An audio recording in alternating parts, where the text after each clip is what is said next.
Chapter 859. Since the relationship between Lu Chun and Chun Fei was officially announced, the two were undoubtedly the best couple in the entertainment circle in the eyes of their fans, and they gradually got used to Chun Fei showing off their love on the blog from time to time. For the fans, they hoped that this beautiful love could last forever and bear fruit. Therefore, in addition to the daily whining of the single dogs, most of them sent their blessings, likes, and envy. Among them were Chun Fei's friends in the circle. Several female stars were curious about the place where the photo was taken and left messages to ask. Then Chun Fei released another photo, a bird's-eye view of Angel Island that she took in the seaplane. Chun Fei's photography skills were very average, and she used a mobile phone. The colors and composition of the photo were not good, but the blue sea surrounded the heart-shaped green island with white edges was enough to make people intoxicated. Of course, just one photo was not enough to make people too surprised. After all, there were many beautiful sceneries in the world.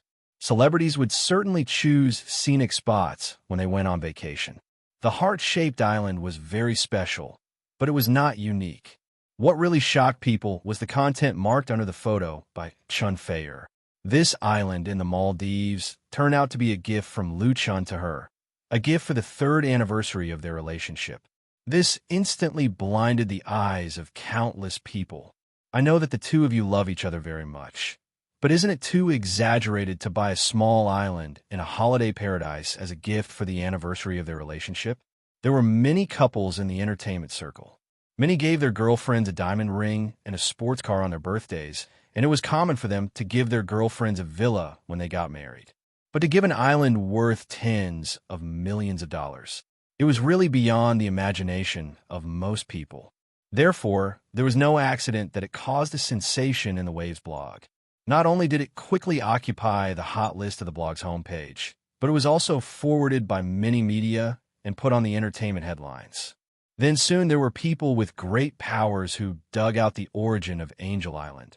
And according to the relevant information, it was estimated that the value of the island was about $30 million. $30 million. That was $200 million. The fans naturally cheered loudly, and the female stars in the industry were all envious, jealous, and hateful. It was inevitable that some people would say some sour words. Some people even felt very uncomfortable and posted that there were so many poor people in the world now, and many poor children needed help. Lu Chun actually spent $200 million on gifts. Why didn't he use the money for charity? There were many controversies when people were popular, especially top stars like Lu Chun and Chun Fei. Their every move was watched. Many people stared at them with magnifying glasses, looking for trouble. This weird comment was a columnist who had published several books and had hundreds of thousands of fans on the blog. Most of his blog of Waves of the Blog was a little famous. Most of his articles were comments on hot events, with a cynical style. He stood at the height of morality and accused Lu Chun, which aroused the resonance of many people. Coupled with the uproar of some people who were watching the fun, there were tens of thousands of forwards. In the end, it was like poking a hornet's nest. Countless fans who were infuriated by his comments flooded the comment section and scolded the columnist. The fans were not irrational. Last year alone, Lu Chun and Chun Fei donated a total of $350 million to the Chun Fei Charity Foundation, and the money was used to help poor sick children, especially children with leukemia. According to the announcement released by the Chun Fei Charity Foundation, as many as 3,000 poor sick children were helped by the foundation in 2017. All charity projects had public account information, and it was possible to trace the identity of each person being helped. It was truly open and transparent. Most importantly, Lu Chun's money was not obtained by swindling and cheating.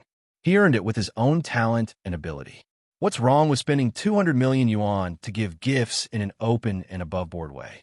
This columnist was used to standing on the height of morality to criticize others, and he also had the idea of riding on the popularity. However, he did not expect the counterattack of Lu Chun's fans to be so fierce, and he was immediately overwhelmed. He deleted a large number of comments and pulled black people. while accusing Lu Chen's fans of being internet mobs. Very soon, someone exposed the scandal he had done, saying that he had donated money to poor children on a show last year. But in fact, he did not spend any money at all. Even the books he donated were unsaleable books that he had accumulated in his inventory, and these books were not suitable for children at all. The informant also listed the evidence and skinned him clean, attracting countless netizens to watch. As a result, the so-called author's reputation was instantly tarnished. He had no choice but to close his blog and play dead, spending $27 million to coax his girlfriend. Lu Chen was woken up by the ringing of his mobile phone in the morning. When he picked up the phone, he heard Li Mushi calling from Beijing. She said in a sour tone, "It's really a big deal. The richest man in Lu. When will you help this little girl?" Last year, Lu Chen ranked first in the entertainment circle, so sometimes his friends joked with him and called him the richest man in Lu. Of course, compared with the real richest man, his wealth was still far from it. Li Mushi's teasing made Lu Chen not know whether to laugh or cry. "Sister Mushi, do you still need my help?" "I'm very poor now," Li Mushi said angrily. "It's all because of you, that bike-sharing thing. I have to invest most of my money into it. I can't even buy a bag that's too expensive. How can it be compared to you throwing a few $100 million?" She said gloatingly, and I was scolded.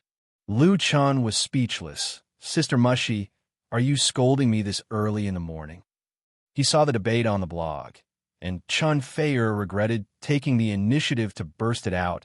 She was blinded by love and just wanted the world to see her happiness. "I'm helping you," Li Mushi said. "The guy who was chattering on the blog was beaten by me. Shouldn't you thank me?" Lu Chen suddenly realized that no wonder someone came out so quickly to expose the columnist. It was Li Mushi. "Well, I owe you a favor," Li Mushi said with a smile. "That's right. Leave a few rooms in your island villa for me. I'll bring a few friends over to play when I'm free. My room must be exclusive. I can't let others live in it. Also, tell this guy Mubai not to think that he'll be fine if he doesn't answer my call. Tell him to get back to Beijing immediately, or he'll be in trouble." What else could Lu Chen say? Of course, he could only agree to it all. Leaving a room was a small matter. As for Li Mubai, he had to let his family take good care of him. Chapter 860. Is that Mu sure? Lu Chen had just put down the phone when he heard Chun Fei-er's voice. She rubbed her sleepy eyes and asked in a daze, "What's the matter?" Lu Chen smiled and lowered his head to kiss her on the cheek. He said, "It's nothing serious. I just came here to extort money, and I was forced to leave a room here." Chun Fei was a lot more awake now. She opened her eyes wide and asked, "How did you owe her?" Ah, she suddenly understood. Is it because of the comments on the internet? Any media company or entertainment agency has a public relations media channel. Once there is negative news, the most important thing is to eliminate the impact in time. Chun Fei Media is no exception. Chun Fei Media has not been established for a long time, but it has always done a good job in this regard. The image of both Lu Chen and Chun Fei has been maintained very well. In the entertainment industry, where there is the most right and wrong, it doesn't mean that you can maintain your innocence if you are upright. If you don't have some means and ability, dirty water will be poured on you at any time. Even if the facts are clarified in the end, it will not be perfect again. The reason why Chun Fei Media is doing well, in addition to trying to establish a good relationship with the media, the help and support of the Li family is also indispensable. Anyone who wants to make trouble out of nothing has to think about it first. Therefore, Chun Fei immediately guessed that she was impulsive last night and underestimated the sensitivity of Lu Chen's purchase of the island. As a result, she was caught by others and attacked. Now that she thought about it, she felt a little regretful. It's all in the past. You didn't do anything wrong. Lu Chen felt her annoyance and comforted her with a smile. In fact, it's fine as long as we do things with a clear conscience. We don't have to worry too much about what others think. Otherwise, it will be too tiring to live. Moreover, we are here on vacation this time. The most important thing is to be happy. Chun Fei nodded. Suddenly, Lu Chen's big hand reached into her pajamas. Everywhere it went, it brought with it a familiar heat, making her tremble all over. Ah, haven't you had enough? No, didn't you say we were going to Paradise Island today? Ah. Before she could finish her words, her lips were firmly sealed. She weakly struggled a few times before she was lost in Lu Chen's sudden burst of passion. It wasn't until noon that the fierce battle finally ended.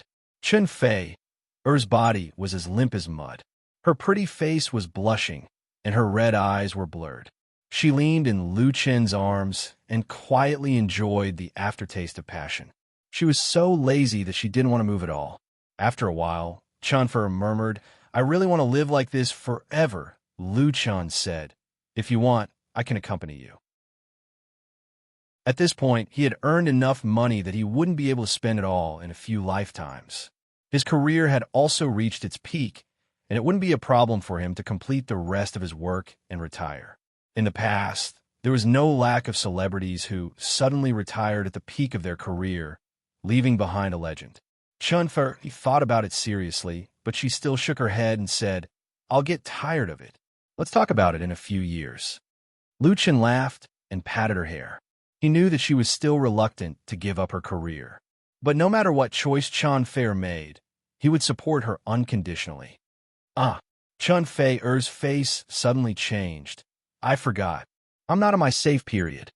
Lu Chen was stunned for a moment. Then he laughed and said, "Don't worry about it. If we really have a baby, then we'll get married immediately." "I'm not marrying you." Chan Fei punched him angrily and said, "You only know how to be happy."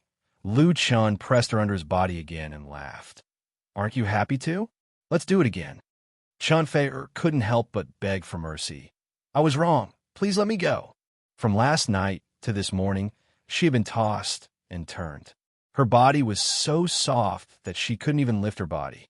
Lu Chen laughed and said, "It's too late. Even if you scream your throat out now, I..." Ring, ring, ring. At this time, the phone on the bedside rang again. "Answer the phone."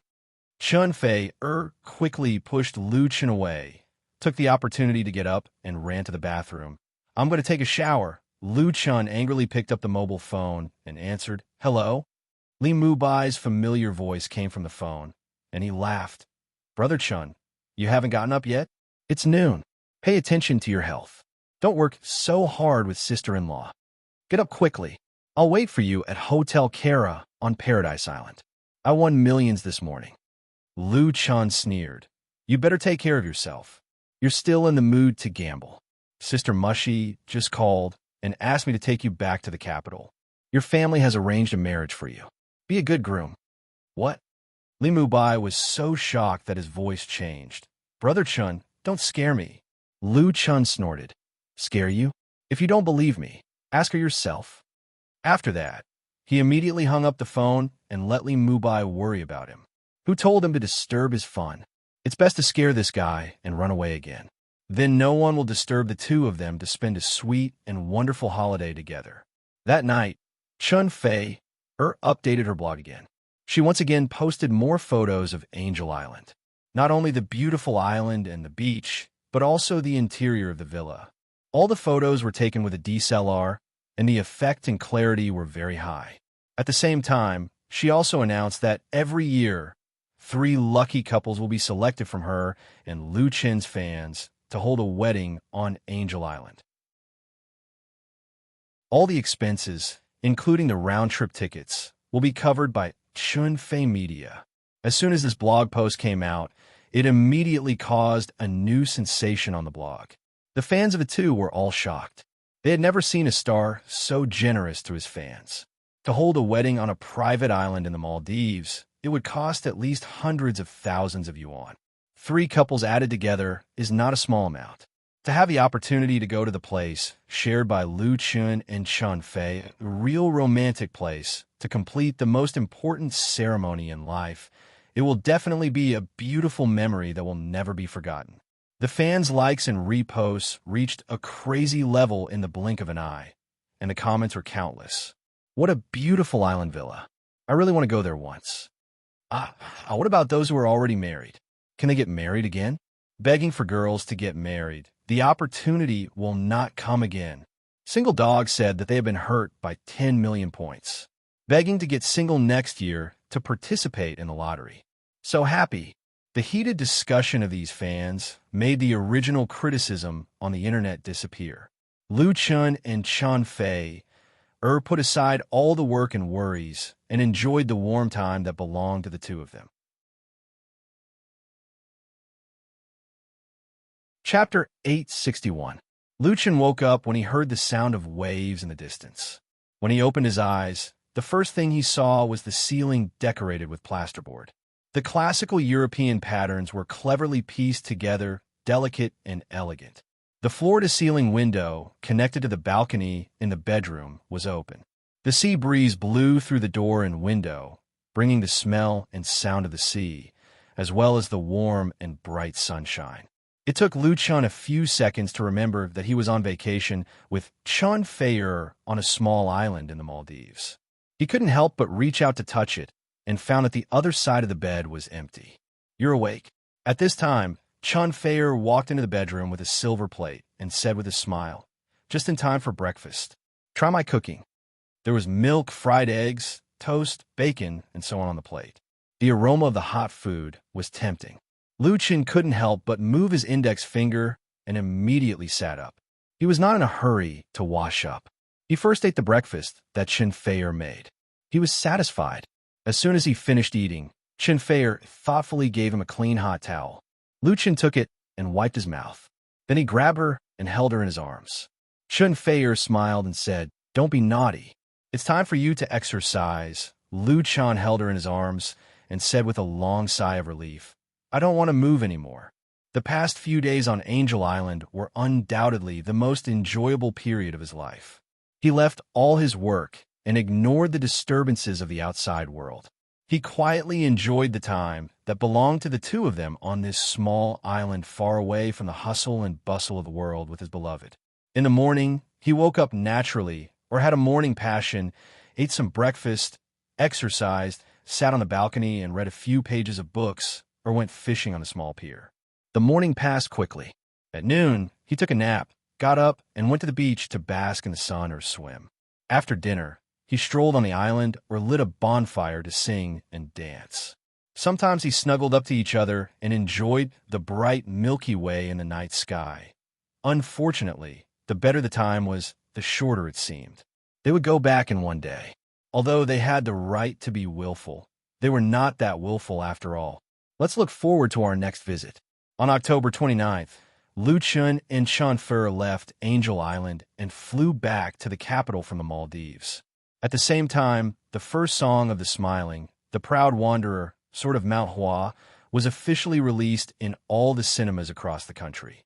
The total box office was $752 billion, and it became the top box office of this year's domestic film.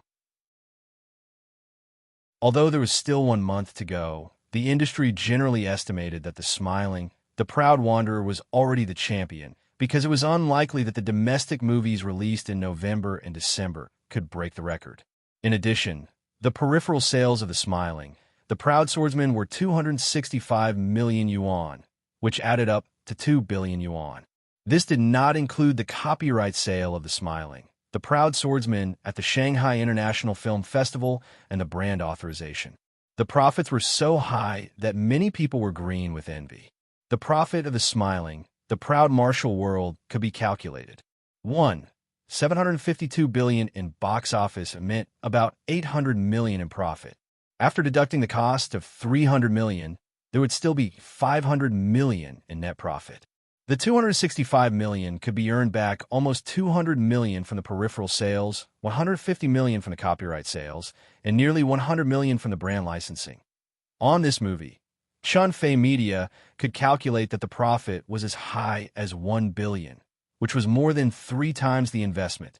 Because the profits were so high, with The Smiling, The Proud Martial World being released, there was another craze for martial arts movies in the industry. Several film companies had frozen their projects because of the failure of martial arts movies in the summer, but now they were put on the production schedule again.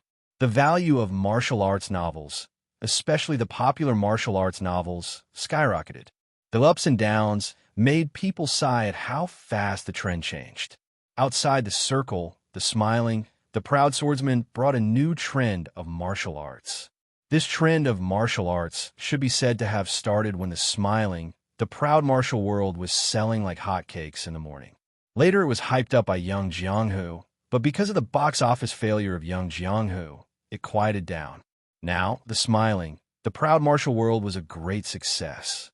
Many fans, especially young fans, were aroused to love and yearn for martial arts. The market was very sensitive. Many martial arts schools took the opportunity to advertise. Those that didn't have martial arts before all added the content of martial arts, taking advantage of the popularity of martial arts to recruit students. What's more, some so-called martial arts masters and martial arts grandmasters appeared one after another. In the beginning of November, several popular videos began to circulate on the internet in China. Among them, the most clicked and reposted video was of a Tai Chi master.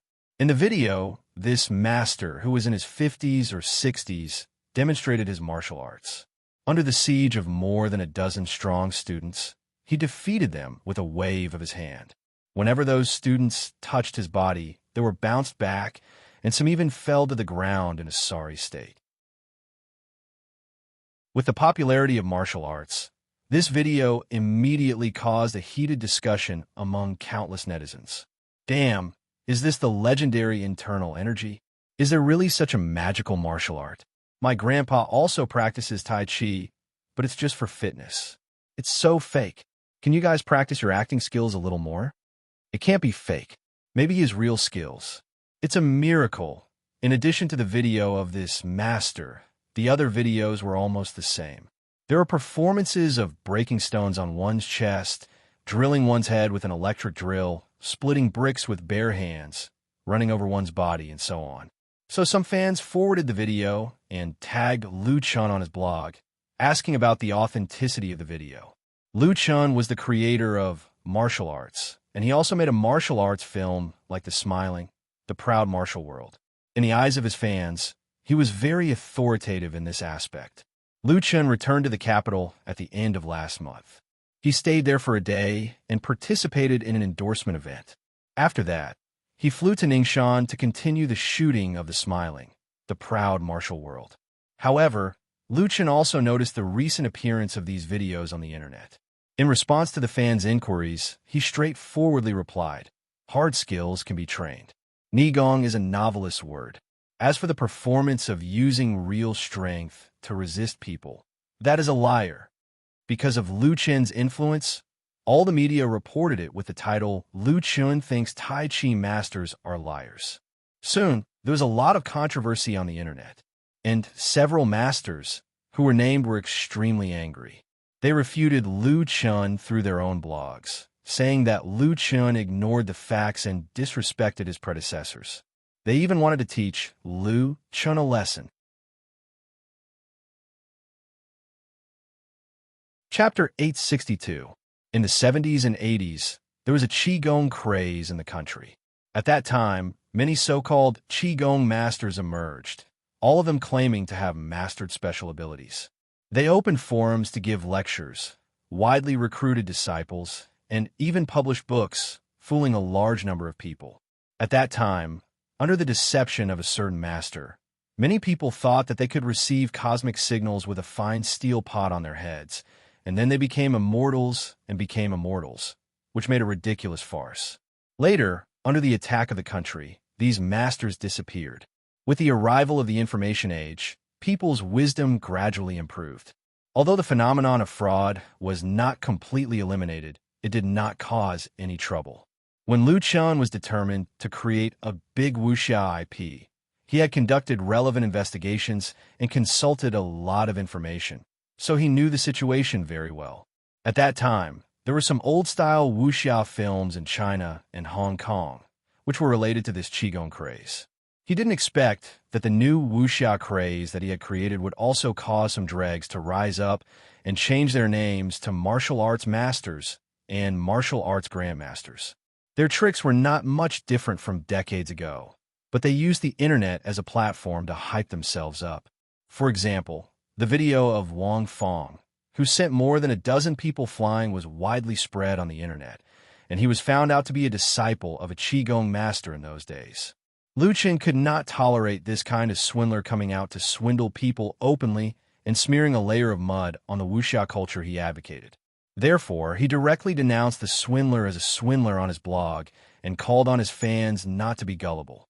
To this end, Lu Chen opened 2 new blog posts in a row, elaborating his views in detail. First of all, the new wuxia novels such as The Smiling, Proud Wanderer, and The Legend of the Condor Heroes belonged to fantasy literature, which was an artistic story based on traditional history and martial arts. The internal energy and true qi in them were the same as magic and fighting energy in fantasy novels, which were all fictitious.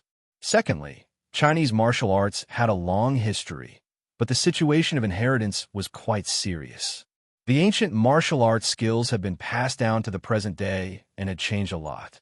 Basically, they mainly focused on strengthening the body. For example, in traditional martial arts, Kung Fu was undoubtedly the quintessence of the country, which was very valuable as a set of martial arts to strengthen the body.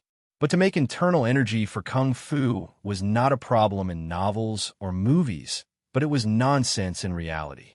As for Sanda and Lu Chen's own Kung Fu, in fact, they were actual combat skills like kickboxing and boxing. The level and ability were improved through strict training and battles.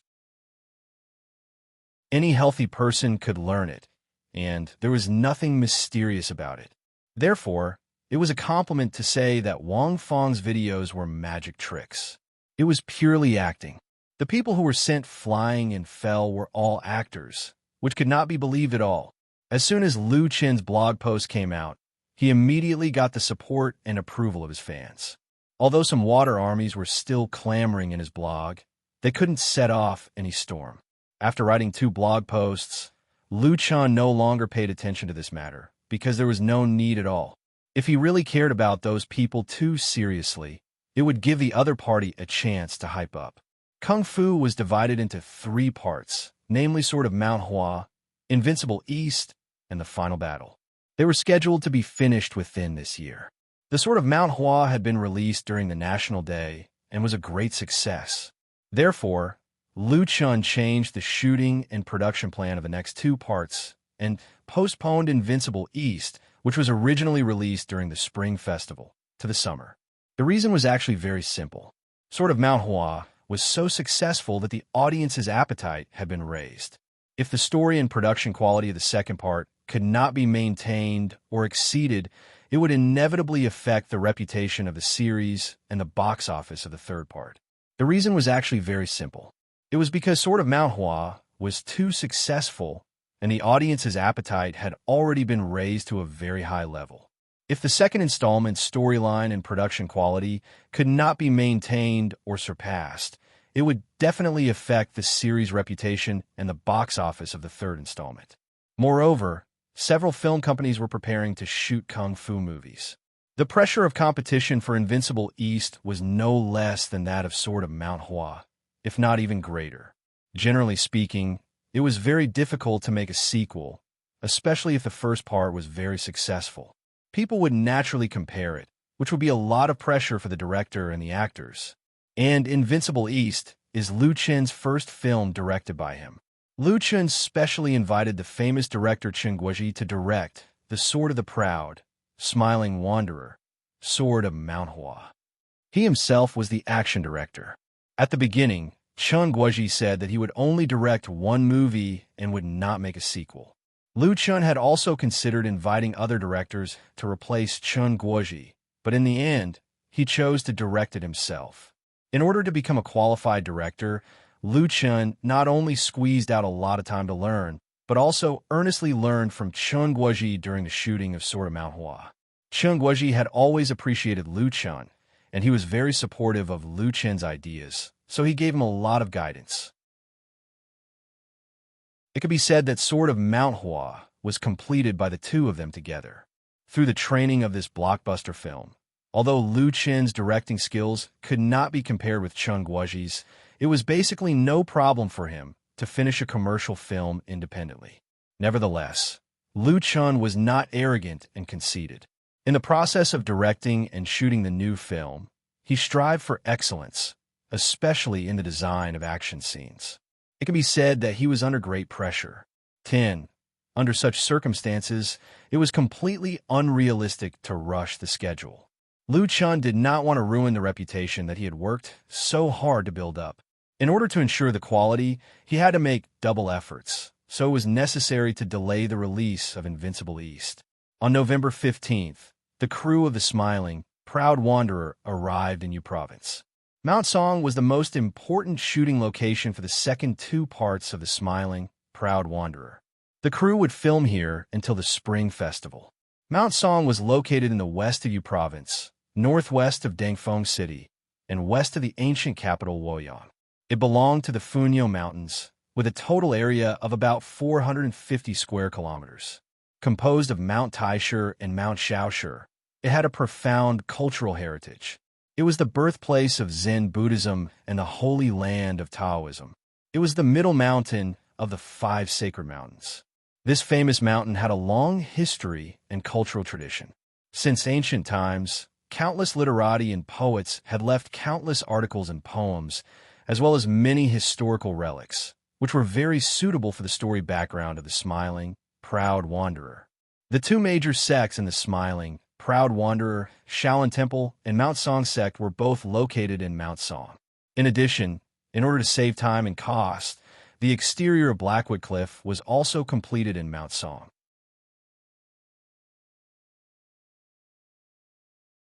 Chapter 863. The day the crew of the Smiling, Proud Wanderer arrived in Dangfeng, they were warmly welcomed by the local government. At the reception banquet held by the Tourism Bureau in the evening, the leaders of the Dangfeng government and the heads of many important departments were present. The reception was very high standard. It was not that the government officials were chasing after stars. They were chasing after the god of wealth who could bring benefits to the local area. The first song of the Smiling, Proud Wanderer, Soar Out of Mount Hua, had a box office of more than 1 billion in 1 month, which brought a martial arts craze in China. Liu Chun and Xinfei Media were the direct beneficiaries, but there were also related parties who shared a lot of benefits. For example, Ningxia Film and Television City became famous with the help of the Smiling, Proud Wanderer. With the investment of Xinfei Media, the endangered tourism project was full of vitality. Big fans came from all over the country, and the ticket income soared by dozens of times. It also led to the development of the local tourism industry. Mount Hua was also famous. Compared with Ningxia Scenic Area, the Mount Hua Scenic Area was more famous.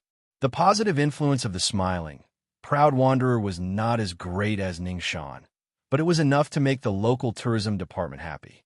Now the Sword Out of Mount Hua began to be screened in Southeast Asian countries, which had a greater influence. It was not a fairy tale that a popular movie could drive the tourism of a place. It was a proven business example.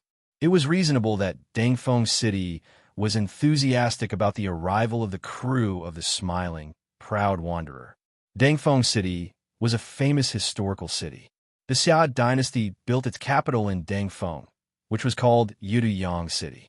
Because it was located at the southern foot of Mount Song, tourism had always been one of the important pillar industries of Dangfeng City. Although there were famous mountains and ancient temples, the development of tourism in Dangfeng City was not smooth in recent years. Mount Song was not as famous as Mount Tai, Mount Hua, and Mount Huang. It lacked special attractions, so the tourism economy grew very slowly. Since the beginning of the new century, the domestic tourism industry had a blowout development.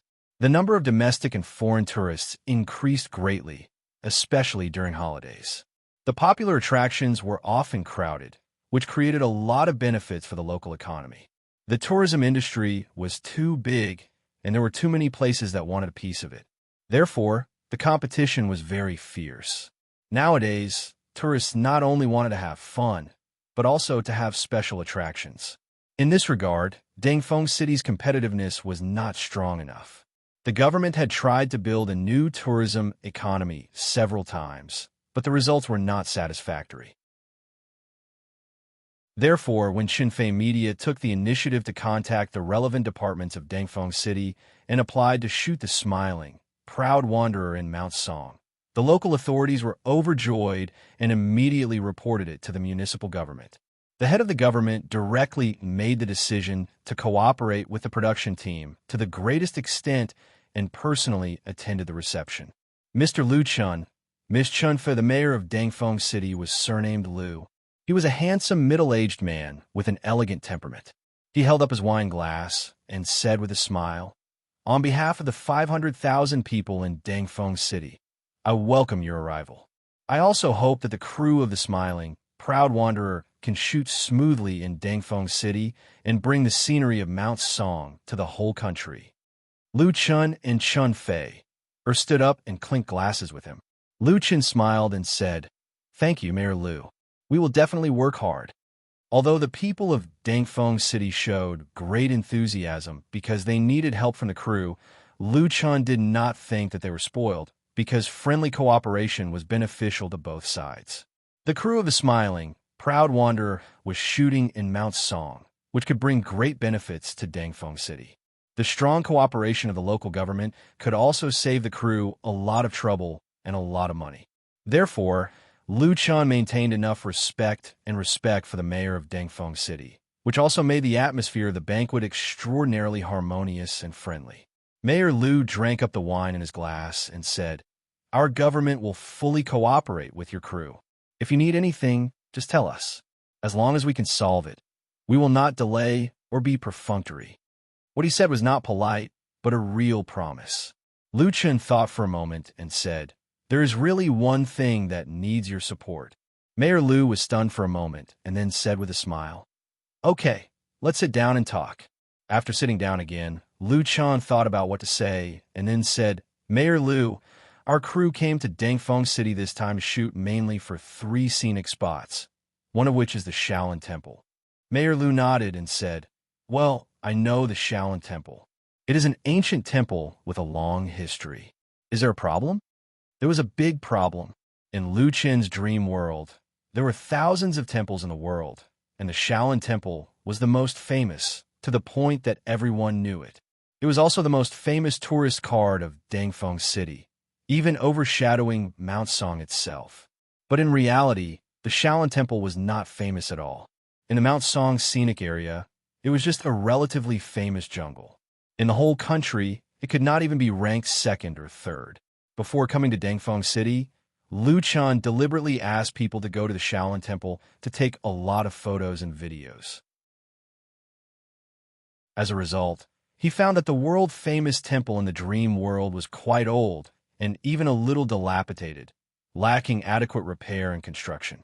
This did not match the status of the Shaolin Temple in the novel The Smiling, Proud Wanderer. At the very least, it should have a decent facade. In reality, the facade of the Shaolin Temple was ordinary, not much different from an ordinary temple. Its status in Dangfeng City could be heard from Mayor Lu's words. Lu Chun briefly explained the problem of shooting, and Mayor Lu suddenly understood. "So that's how it is. Then we can change to another temple. For example, the Songzhan Temple is very good.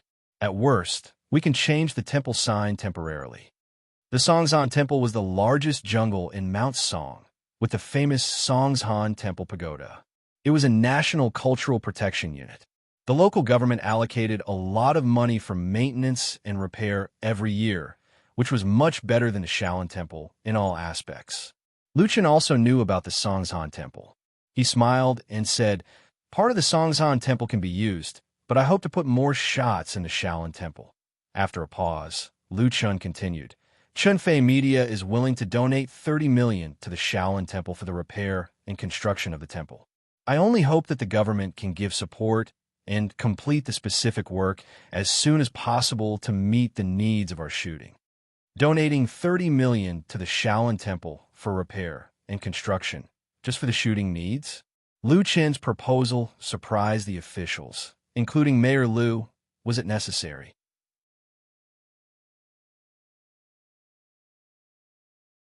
Chapter 864.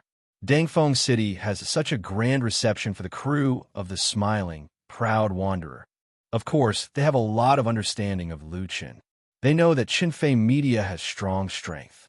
The films and TV series produced are all big sellers, and have a great influence.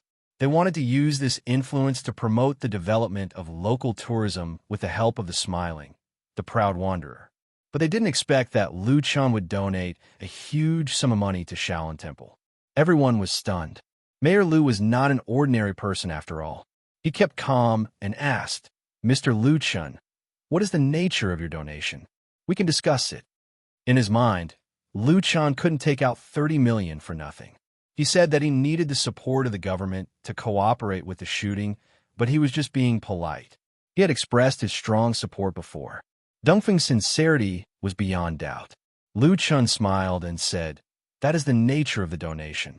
No additional conditions are needed. As long as you agree, 30 million can be transferred to your designated account tomorrow." Lu Chun could understand the mayor's doubts. If it were him, he would also feel that it was unbelievable. But Lu Chun didn't propose to donate 30 million because he had too much money or he was confused. First of all, it was the need of the shooting. He didn't lie about this. Shaolin Temple was obviously not qualified to be the shooting site of the second and third part of the smiling, the proud wanderer. Of course, as Mayor Lu said, it was just a matter of changing the signboard of Songshan Temple. There was no need to go through so much trouble. But Shaolin Temple was Shaolin Temple, which couldn't be replaced by Songshan Temple. And in Lu Chen's wuxia IP plan, this 1,000-year-old temple had a very special position. All the kung fu in the world came from Shaolin.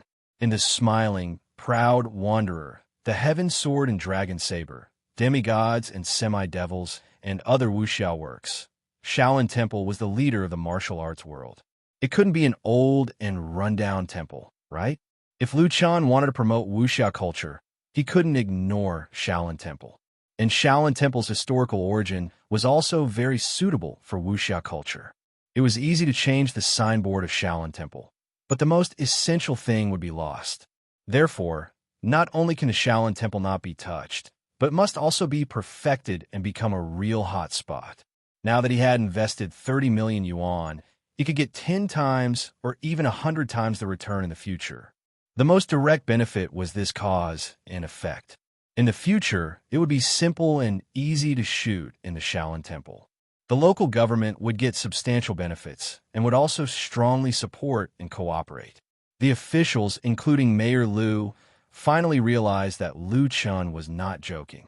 He was really going to take out real money, and he was definitely not drunk. This was because Chun Feier, Lu Shi, and the others who were sitting next to him didn't show any surprise. Obviously, they already knew about it. Lu Chun added, "There is one thing I must emphasize. This money can only be used in the Shaolin Temple. I hope you can understand." Mayor Lu came to his senses and laughed. "I understand. To be honest, I was a little confused just now, but I believe in the sincerity of your company. Of course, our government will strongly support you." After a pause, he said, "But Mr. Lu Chun, with all due respect, Shaolin Temple is a historical site and also a cultural protection unit of our local area. It has not been well repaired and protected because of the lack of funds in the past, but it is reasonable to not let your company pay for this money." The change of the mayor's words stunned everyone present. Lu Chun and others were naturally puzzled. Did he not want the money that was delivered to his door? Did he want his face more than his money? The subordinate officials were stunned, especially the director of the local tourism bureau, whose face turned red.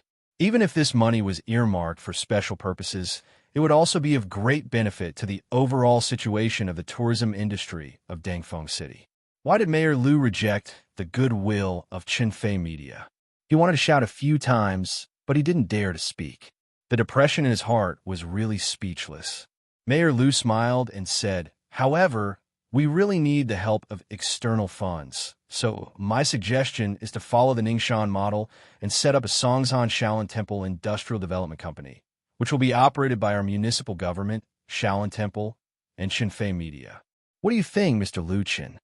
Lu Chun didn't expect Mayor Lu to put forward such a suggestion, but he immediately understood the other party's idea and couldn't help but admire him.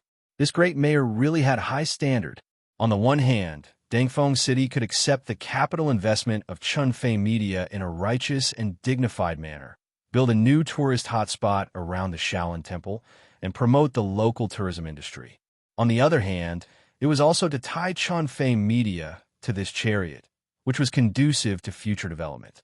He was following the example of Ningxuan. In order to pull the crew of the smiling, proud wanderer over, Ningxuan directly gave up the shares of Ningxuan Film and Television City to Chunfei Media. Facts proved that this was a win-win cooperation, and it could be called a commercial success. Mayor Liu had obviously studied it before. He even said the words Ningxuan model. However, although he was the mayor of Dangfeng, it was impossible for him to completely imitate Ningxuan. Ningxuan's Shadow Vision City included the core essence of Ningxuan scenic area. Mount Song's Shaolin Temple Industrial Development Company was also limited to Shaolin Temple. If he gave up the shares of Songshan scenic area, it would inevitably be obstructed by vested interests, and Chunfei Media didn't have such a big appetite. Now it was just Shaolin Temple. The local resistance would certainly be gone, and they would give strong support. What was rare was that Mayor Liu's proposal was undoubtedly just thought of by him, and it was not a plan that had been in his mind for a long time. But it was very in line with the actual situation, and it was also a win-win cooperation. At this time, the leaders in charge were suddenly enlightened, and the director of the Tourism Bureau stared at Lu Chun with burning eyes. They couldn't think of a reason for Lu Chun to refuse. Of course, Lu Chun couldn't refuse. He looked at Lu Shi next to him and said with a smile, "I think it's good, but if you want to invest in the company, 30 million yuan is definitely not enough. We'll talk about the details later." In addition, Lu Chun turned to Chun Fei and said, "Fei, you tell him." Chun Fei nodded and said softly, "In addition, Lu Chun and I have decided to donate another 20 million yuan in our own names for the construction of the local school in Dangfeng City and financial aid for poor students." Mayor Liu was stunned, and his face became serious. He raised his palm. Soon, warm applause sounded in the box.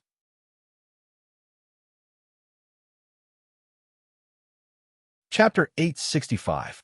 As the most popular stars in the domestic entertainment industry, Lu Chun and Chun Fei have a common characteristic. That is, they never put on airs and never think that they are superior to others. Therefore, in the circle, the two have more friends than enemies. Similarly, Chunfei Media, which was co-founded by the two, also continues this style. They act in an upright manner, pay attention to win-win and mutual benefit, and treat their partners sincerely. Just like this time, when they came to climb the peak to shoot, the attitude of the local government was very warm, flattering, and polite, but Lu Chun did not think that this was a matter of course, nor would he give birth to arrogance and contempt. Previously, he donated to the Shaolin Temple to show the sincerity of cooperation. Now he made a personal donation, which was also based on the need to establish a good relationship with Dangfeng and lay the most solid foundation for long-term cooperation in the future. Originally, when shooting Sword of Mount Hua, Lu Chun donated 30 million yuan in Ningxuan, and his attitude undoubtedly won the praise of all the local officials, including Mayor Liu, who almost patted their chest to promise to support and cooperate with the crew. The next day, Lu Chun and Chun Fei, together with many members of the crew, accompanied by Mayor Liu and several officials, visited the Shaolin Temple of Mount Song. The Shaolin Temple was located at the foot of the five-breast peak of Mount Song in Dangfeng City. Because it was located in the dense jungle of the Shaoshi Mountain in the hinterland of Mount Song, it was named Shaolin Temple. It was built in the 19th year of Taihe of the Northern Wei Dynasty, 495. It was built by Emperor Xiaowen at the northern foot of the Shaoshi Mountain of Mount Song, opposite the capital of Luoyang, in order to settle the Indian monk he admired. This 1,000-year-old temple had been destroyed several times in the war and rebuilt several times. Because it was the ancestral court of the Zen of Han Buddhism, it became a provincial cultural protection unit and was also a scenic spot in the Mount Song scenic area. However, because of the local lack of funds and the Shaolin Temple was not very famous, the temple that Lu Chun saw with his own eyes could not be compared with the memory in the dream world. The walls of the temple were old and a little dilapidated. It was unknown how long it had been since the paint on the surface of the wall was painted. It was mottled, peeling, and even invaded by moss. The main entrance of the temple was ordinary and did not have the grandeur of a famous temple. On the horizontal board hanging under the eaves of the corridor, the golden characters written by the Qianlong Emperor were dull and bleak. If such a scene was recorded in a movie, the audience would definitely laugh their heads off. The dignified world's #1 sect was acting like this. Who were they trying to fool? In front of the Shaolin Temple, there was a fence for tourists to enter and exit, but there were very few tourists. Basically, they came to burn incense and worship Buddha, and it seemed that the incense was not very strong. After asking around, Lu Chan learned that the first choice for tourists and pilgrims who came to Mount Song to pray to Buddha was the Songzhan Temple. The Shaolin Temple only began to collect admission tickets in recent years. The annual income of the Shaolin Temple was about hundreds of thousands.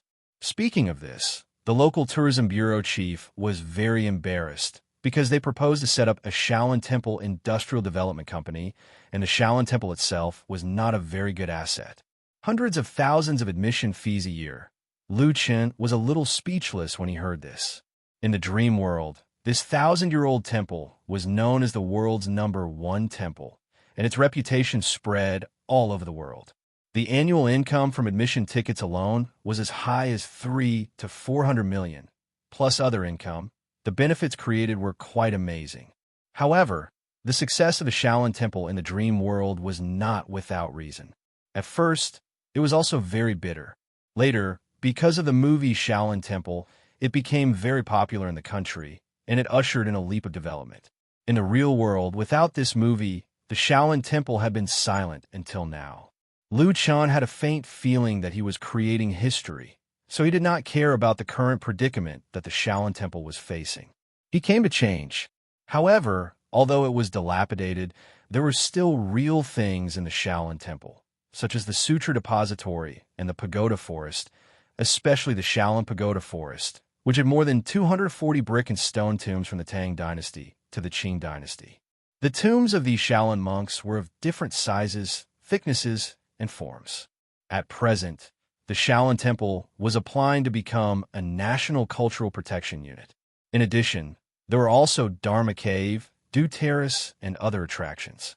There were many pine and cypress trees in the temple, many of which were ancient trees that were hundreds or even thousands of years old, so the temple's heritage was quite deep. In addition to these scenery, Shaolin martial arts were also a major feature of the Shaolin Temple. The Shaolin Temple was the ancestral court of Zen Buddhism.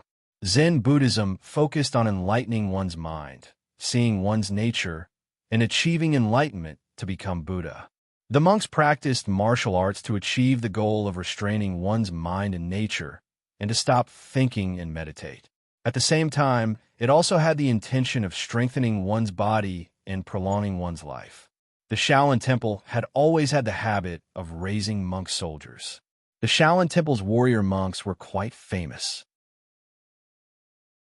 Originally, the warrior monks and monk soldiers were to protect the temple from bandits, but now it had become a tourist attraction. The Shaolin Temple's current abbot, Shi Yongda, was a burly middle-aged monk. He was very warm and polite to the arrival of the local officials and Lu Chun. Obviously, he already knew the relevant news. Accompanied by the abbot, Lu Chun and the others visited the Mahavira Hall, the Sutra Depository, the Pagoda Forest, and other places. Finally, they watched the performance of the warrior monks. There were not many Shaolin warrior monks. Only a dozen or so participated in the performance. However, the boxing and stick techniques they performed were quite wonderful. They had some real kung fu, which was not something that could be compared to pure routines. Seeing that Lu Chan was fascinated, Shi Yongda said to him with a smile, "Benefactor Lu, if you choose to make a movie in the Shaolin Temple, all of our Shaolin warrior monks can listen to your instructions and participate in the shooting." The abbot was not an ascetic monk who did not pay attention to the outside world. He knew very well how important this opportunity was to the Shaolin Temple, so he showed a posture of full cooperation. Lu Chen nodded and suddenly asked, "Can I spar with the master of your esteemed temple and learn from each other?" Since they were shooting a movie in the Shaolin Temple, these ready-made warrior monks must be used. However, it was not enough to just watch the performance. He wanted to test their skills. Of course, it was also because of the memory plot in the dream world. Shi Yongda obviously did not expect Lu Chun to make such a request. He hesitated for a moment and couldn't help but look at Mayor Lu. What should he do? For the Shaolin Temple, Lu Chun was definitely a distinguished guest among distinguished guests. Fists and feet had no eyes, and there were risks in a spar. If he was injured, wouldn't he offend someone? And if he went easy on him, would Lu Chun be dissatisfied? The abbot was very conflicted for a moment. The corner of Mayor Lu's mouth twitched, but he did not give him any hint. He was undoubtedly letting him make the decision himself. After hesitating for a moment, Shi Yongda braced himself and said, "It's okay to spar," but Lu Chun knew his scruples and said with a smile, "The sparring will stop here. I know what I'm doing." Since he had said so, Shi Yongda had to agree and arrange for a warrior monk to spar with Lu Chun.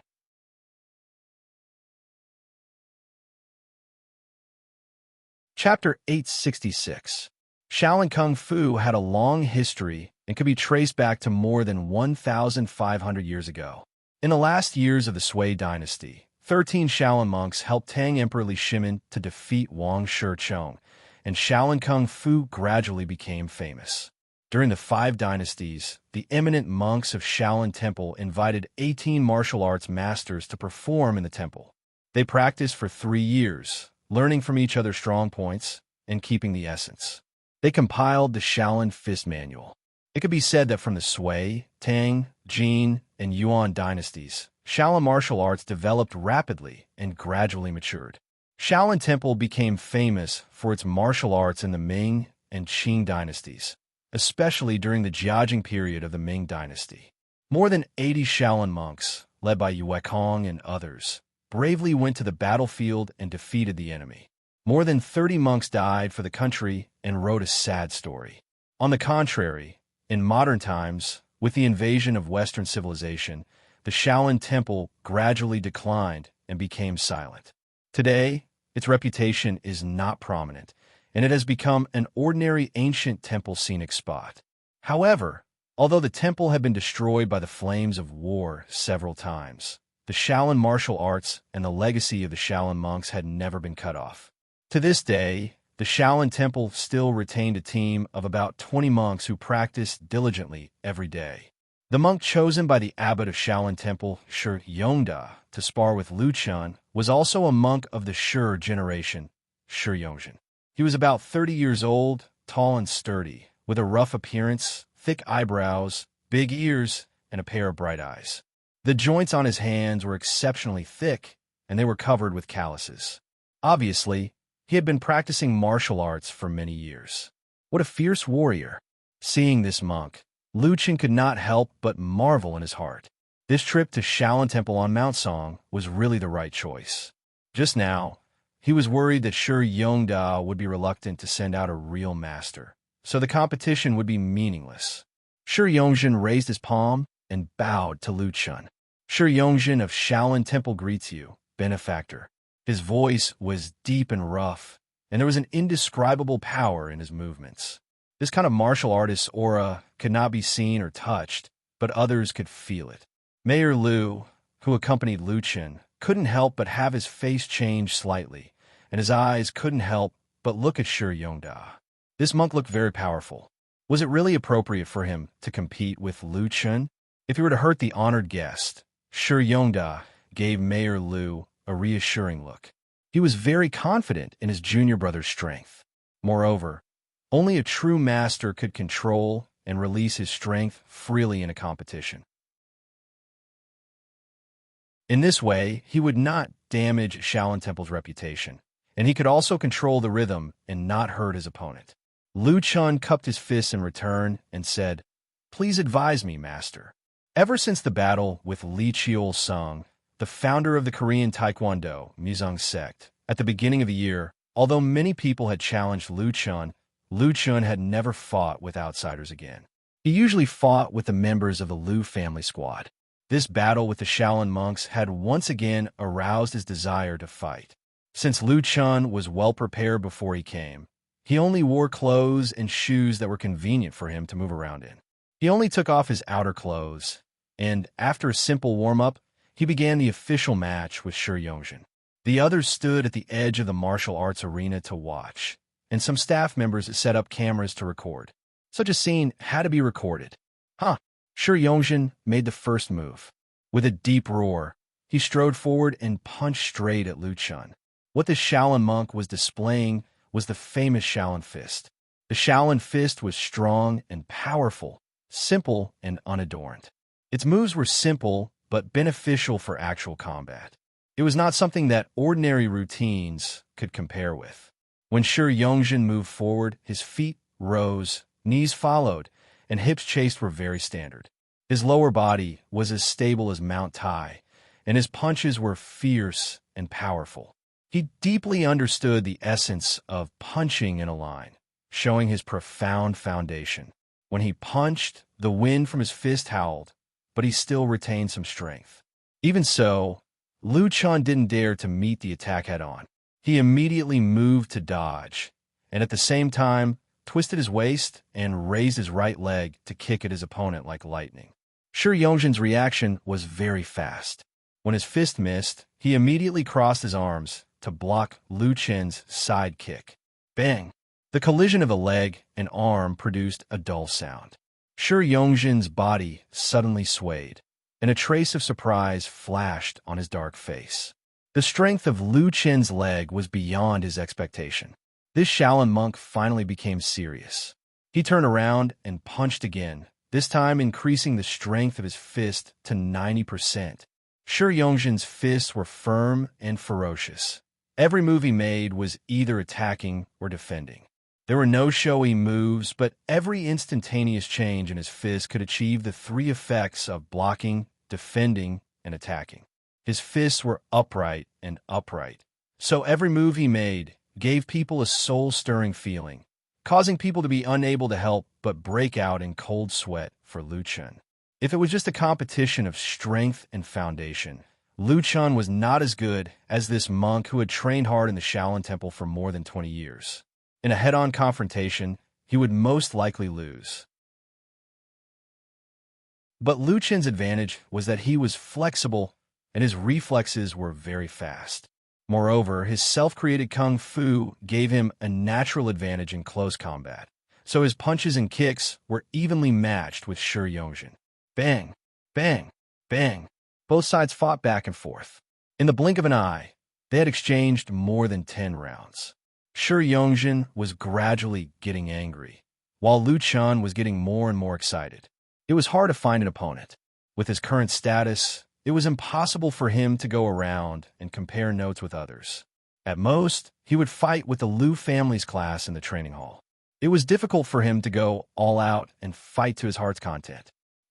When the fight reached its climax, Shi Yongjin channeled his true power into his arms and punched out, heavily striking towards Lu Chun's chest. Lu Chun raised his arms in front of his body, firmly blocking his attack. Bang! Bang! The sound of the collision made people tremble with fear. Stop! At this time, Mayor Lu, who was watching the fight, shouted. Shi Yongjin and Lu Chun stopped their movements at the same time. They saw the big mayor hurriedly run over and said with a bitter smile, "Fists and kicks have no eyes. Can the two of you stop when the fight is over?" Mayor Lu did not know martial arts. Just now, he was on tenterhooks. He was afraid that if they continued fighting like this, sooner or later something would happen. If something really happened, he, as the mayor, would also have to bear the blame. Although Lu Chun did not feel satisfied, he also knew Mayor Lu's scruples. Besides, he was a guest, after all, so he could not be too willful. Thus, he said with a smile, "All right, Master Yongjin has a profound skill. I won't be able to win if we continue fighting." Shi Yongjin shook his head and said in a deep voice, "You are very strong. I don't have the confidence to beat you." Whether it was martial arts or boxing, it was actually a competition of strength, speed, and reflexes. On the contrary, the moves were not that important. Shi Yongjin had the advantage in the former, and Lu Chun was stronger in the latter. Both of them did not have the confidence to win in the fight, and both of them had a feeling of appreciation for each other. Mayor Lu said with a smile, "Meeting a match is also a good story." The atmosphere of the scene suddenly became relaxed.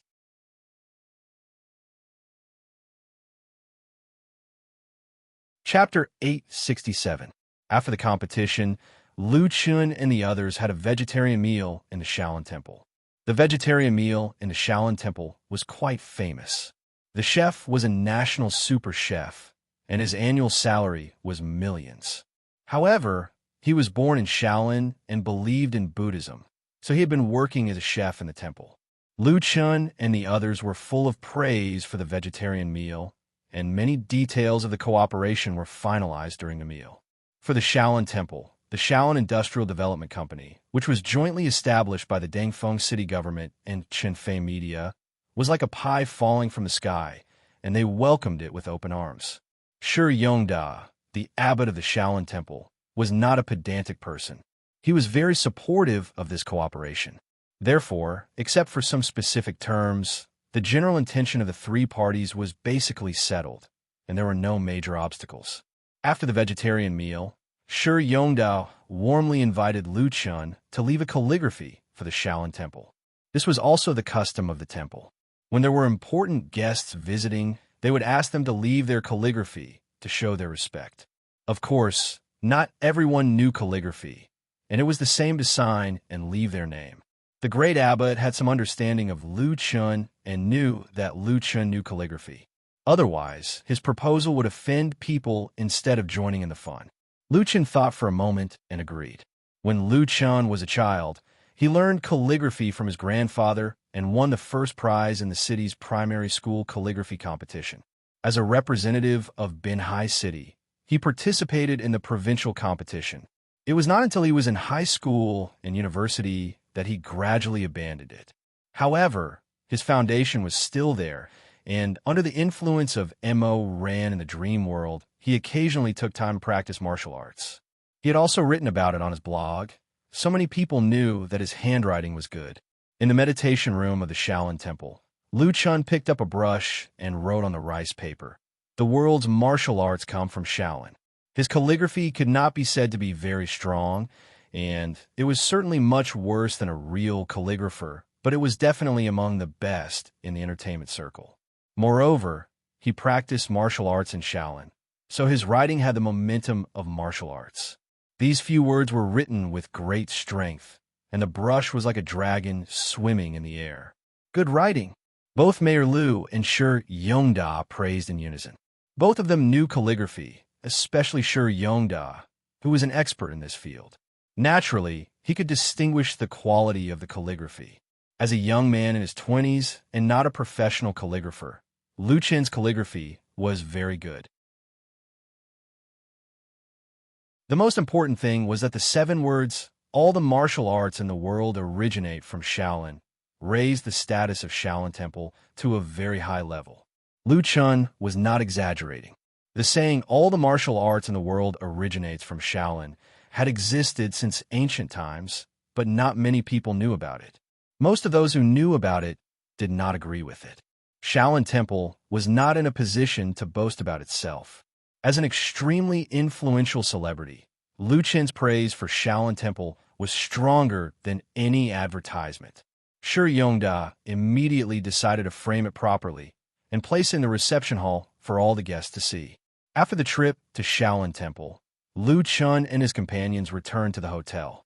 That night, the official account of the Smiling, the Proud Wanderer released the video of the fight between Lu Chun and Shi Yongzhen on his blog. Lu Chun and Chenfei Media reposted the video at the same time, which immediately attracted a lot of netizens. Awesome, my Chun. This monk is also very good. He is on par with my Chun. Not bad, not bad. Wonderful. This kung fu is simply making my blood boil. Shaolin Temple? Where's it from? Damn. Haven't you read the novel of the Smiling, the Proud Wanderer ? In the novel, Shaolin Temple is the biggest sect in the world. There really is a Shaolin Temple? I am so ignorant. Shaolin Temple was quite famous in Dangfeng, and almost all the locals knew about it. But in the whole country, very few people knew about it. Among Lu Chen's fans, only those who had read the original novel of The Smiling, The Proud Wanderer, knew about Shaolin Temple. The first song of The Smiling, The Proud Wanderer, sort of Mount Hua, did not mention Shaolin Temple. So many fans did not know about it. It was reasonable for them to be surprised by the fight between Lu Chun and Shaolin Temple. But when the video of the fight spread quickly on the internet, Shaolin Temple's fame suddenly soared. Many people searched for information about Shaolin Temple through search engines and found out that Shaolin Temple had a glorious history. On October 18th, Dangfeng city government held a press conference, announcing that the city government, Qinfei Media, and Shaolin Temple would jointly establish Shaolin Temple Industry Development Company, Limited, to promote Shaolin Wushu culture and promote the development of Mount Song tourism. Qinfei Media invested $300 million, accounting for 40% of the shares. Shaolin Temple invested 40% of the shares, and Dangfeng city government invested 300 mu of land and woodland near Shaolin Temple, accounting for 20% of the shares. The newly established Shaolin Temple Industry Development Company, Limited, would not only invest in the renovation and expansion of Shaolin Temple, but also establish Shaolin Temple Martial Arts Research Center and Shaolin Dojo. The former would study Shaolin Kung Fu, and the latter would be used to cultivate Shaolin martial arts talents. According to Lu Chen's plan, Shaolin Dojo would become the talent training base of the Lu family squad, continuously providing new blood for his wuxia IP plan. In many people's view, Qinfei Media had suffered a big loss by spending $300 million to buy 40% of Shaolin Temple shares, because the whole Shaolin Temple might not be worth $300 million. In fact, as long as they could find a suitable place, they could build a temple bigger than Shaolin Temple with $100 or $200 million. Why would they invest so much money without controlling the shares? But in Lu Chen's view, the money spent was absolutely worth it. Once Shaolin Temple became famous, they could completely recover the cost by selling tickets, and they could even make a lot of money. Now, it was not a big problem for Qinfei Media to control the shares, but when Shaolin Temple was really making money, the problem would be very sensitive. Because Shaolin Temple itself was a cultural protection unit, the country had policy restrictions. So in order to avoid future troubles, giving up the controlling shares and establishing a friendly cooperative relationship with Dangfeng city government and Shaolin Temple was the way to long-term benefits. And this money was not a one-time investment, so there was not much pressure for Qinfei Media. In addition, Qinfei Media also announced that after shooting the last two parts of The Smiling, Proud Wanderer, they would invest $150 million to shoot a movie under the name of Shaolin Temple, which was expected to be released during the Spring Festival of 2020. Such a series of big moves, coupled with the spontaneous promotion of the media, countless people were looking at Dangfeng and Shaolin Temple. On October 19th, Shaolin Temple official V went online on Wave's blog, and the number of fans exceeded 100,000 on the same day. At the same time, the filming of The Smiling, Proud Wanderer in Mount Song was in full swing.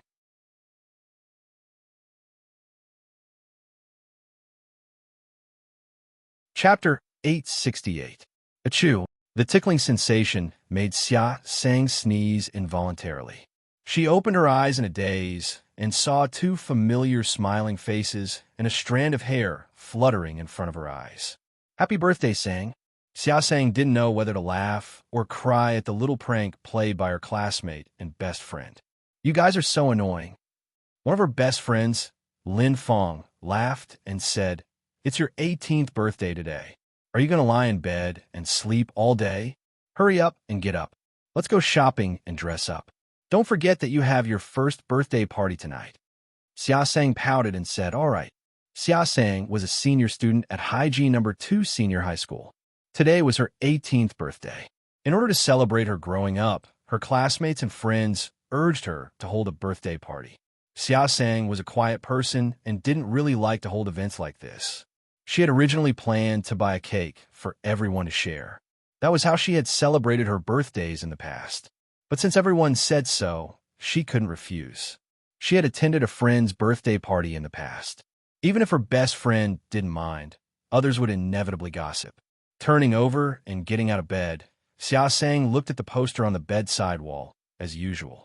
In the poster, Lu Chun was smiling at Xia Sang, making her mood instantly become as bright and beautiful as the sunshine outside.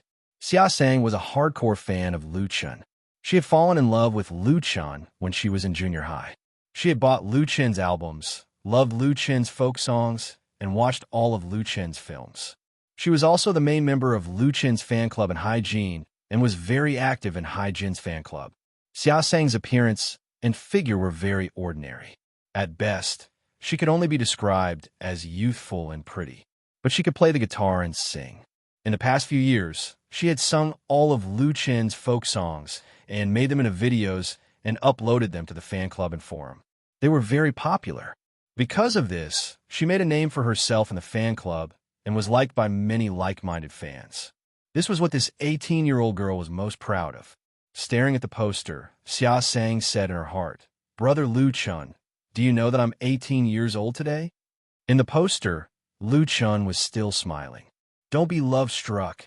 Lin Fong laughed and waved her hand in front of her, saying, "Even if you watch it for the rest of your life, Lu Chun won't jump out of it. Let's go to his concert next year." Lin Fong was also a fan of Lu Chun, but not as much as Xia Sang. However, the two of them had agreed to go to Lu Chen's concert next year. Xia Sang put her palms together and said, "My birthday wish is to get tickets to the concert." The news that Lu Chun would hold a national concert tour at the beginning of next year had already been announced. The first stop had been booked at the Beijing Olympic Stadium, but the tickets had not yet been pre-sold, and the price had not been announced. However, Xia Sang had thought about it. In any case, before the college entrance examination, she would go to see Lu Chen's concert. The only problem was the tickets.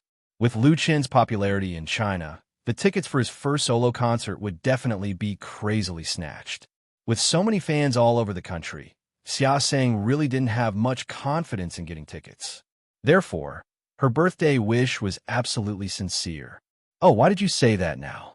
You can only make a wish when the candles are lit, otherwise it won't come true." "I'm not superstitious." "Why would you make a wish if you're not superstitious?" Hee. Chatting and laughing, Xia Sang and her roommates washed up and dressed up together, and then went shopping. In the afternoon, they studied by themselves in the dormitory. Next year was the college entrance examination. As high school students, Xia Sang and the others usually had a lot of homework. Although today was Saturday, they couldn't spend all their time on things other than studying. Xia Sang's goal was Jianghai University, which was Lu Chen's alma mater. However, the score of Jianghai University was not low. With her current grades, she still needed to redouble her efforts to be able to achieve her wish. Duh. While she was reciting the textbook, someone knocked on the door of the dormitory. Xia Sang looked up from the book and said, "Please come in." The unlocked door was immediately pushed open and several girls came in. The leading girl was very beautiful and dressed very fashionably. There was a hint of arrogance in her eyes. "Ah," Xia Sang whispered and asked a little nervously, "Zhao Qianqian, what's the matter?" The other party was also her classmate and the prettiest girl in the class. Not only was she beautiful, but her family conditions were also very good. She crushed Xia Sang in all aspects. Xia Sang had known Zhao Qianqian for more than 10 years.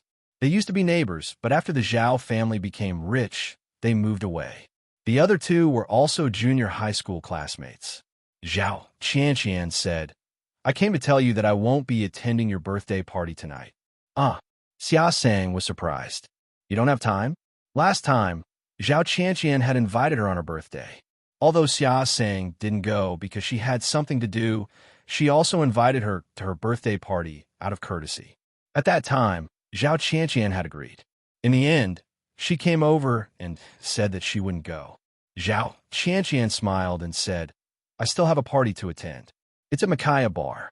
I wish you a happy birthday first. The others won't be going either.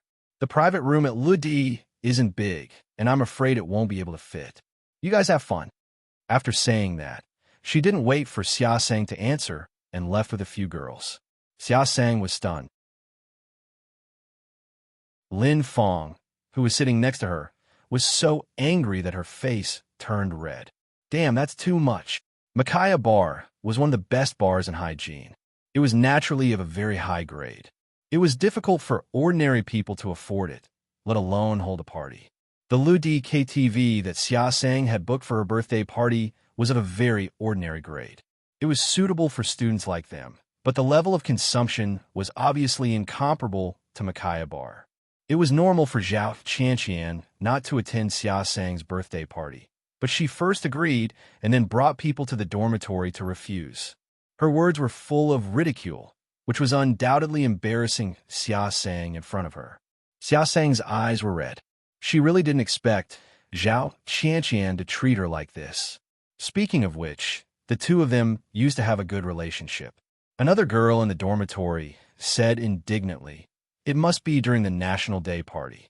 Your program got more votes than hers, so she can't find trouble with you. So what if you're rich?"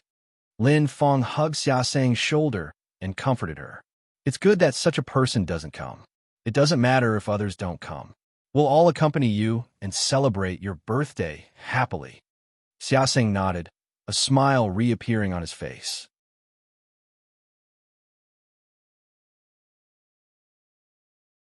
Chapter 869. Although something unpleasant happened, Xia Sang's 18th birthday party was still held on time in the private room booked by Lu Di KTV. However, only half of the students she invited were present. The others who originally promised to attend were dragged to Micaiah Bar by Zhao Qianqian. Zhao Qianqian was beautiful and had a good family background. She had a strong and proud personality. At the school's National Day Gala, her piano solo program lost to Xia Sang's guitar singing in the audience. This time, she deliberately caused trouble on Xia Sang's birthday. It was obvious that she was retaliating. Several of Xia Sang's friends were of course indignant about this, but today was very important to Xia Sang, so everyone tacitly did not mention this matter again and focused on celebrating Xia Sang's birthday. Fortunately, Xia Sang also invited a few friends she met online. They all came and brought gifts for Xia Sang. Everyone was chatting and laughing, and the atmosphere in the private room was good. These netizens were members of Hai Jin Lu Chen's fan club. They got along well with Xia Sang in the QQ group, and they were all locals of Hai Jin. Everyone was about the same age, so naturally, they had a lot of common topics. Originally, Xia Sang did not intend to invite these online friends, but because the information she filled in her QQ number was real, all of her friends received a system prompt when it was close to her birthday. Everyone sent birthday wishes to Xia Sang, and several of her friends from Hai Jin even said that they would personally send her birthday gifts. As the saying goes, it is difficult to refuse such hospitality, so Xia Sang also invited them to her birthday party. Although it was called a birthday party, it was actually a karaoke party. Of course, the person everyone talked about the most was their common idol, Lu Chen. "Sang, I have good news for you," a woman in a white dress said to Xia Sang with a smile. "Don't be too excited." Xia Sang asked curiously, "What good news?" Big-eyed girl in her 20s was the leader of Hai Jin Lu Chen's fan club, Yang Herong. Her real identity was a white-collar worker in a new media company, and she was also a hardcore fan of Lu Chen. Yang Herong appreciates Xia Sang very much. In the exclusive forum of the fan group, she often uses her moderator privilege to post Xia Sang's cover video to the top and forward it in major QQ groups. Hearing Xia Sang's question, Yang Herong revealed a mysterious expression. "Take a guess." Xia Sang didn't know whether to laugh or cry. "Then how can I guess?" Yang Herong laughed and said, "If you can't guess it, then I won't tell you first. I'll give you a surprise later."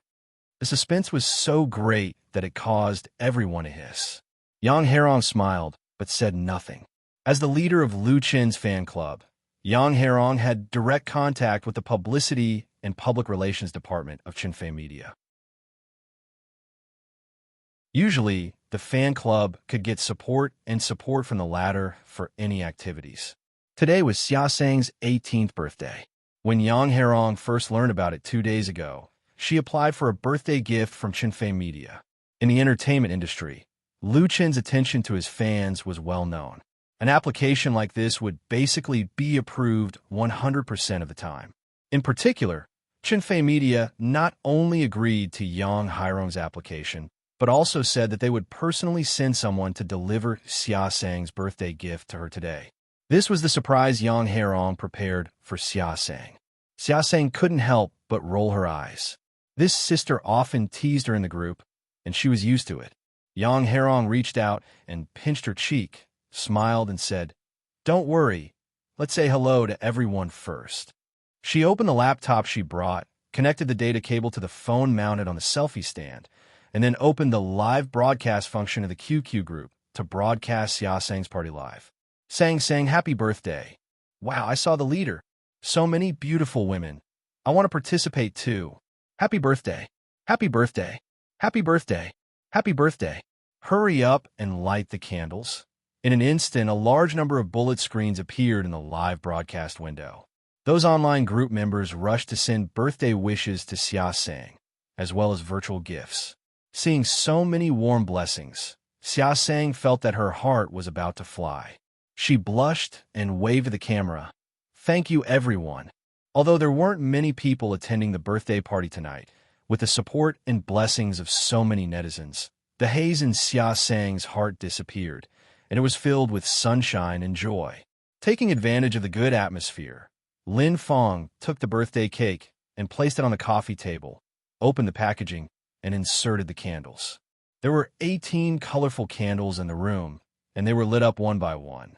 Someone went to turn off the lights in the private room, and the candlelight shone on Xia Sang's blushing face, adding a bit of youthful charm to this high school girl. Happy birthday to you! Happy birthday to you! Under Yang Hairong's lead, everyone sang the happy birthday song together. In addition to the people in the private room, there were also many members of the fan group who watched the live broadcast. On the computer screen, the happy birthday bullet screen filled the sky, and the atmosphere reached its peak. Xia Sang held her chin with her hands and looked at the birthday cake in front of her with sparkling eyes. She felt that she had never had such a happy time in her life. Joy, excitement, and a little bit of tears. Accompanied by the chorus, she closed her eyes and made a wish in her heart for her 18th birthday. Then, she opened her eyes again, blew out all the candles in one breath, and won a round of applause. The lights in the private room were turned on again. A classmate smiled and handed a plastic knife to Xia Sang. "Birthday girl, cut the cake." The live broadcast was full of "I want to eat cake" comments. Tap tap. Just as Xia Sang took the knife and was about to cut the birthday cake, someone knocked on the door of the private room. Everyone, including Xia Sang, couldn't help but turn to look. Yang Hairong's eyes suddenly lit up. Her intuition told her that it wasn't the KTV waiter who knocked on the door, but the biggest surprise for Xia Sang tonight. She stood up without hesitation and rushed to the door at lightning speed. She pulled the door open in one swift motion. "May I ask if Sang is celebrating her birthday here?" Looking at the smiling man standing in front of the door, Yang Hairong couldn't believe her eyes. She never dreamed that this surprise gift would be so special, so incredible. At this moment, the private room was dead silent. Everyone was dumbfounded.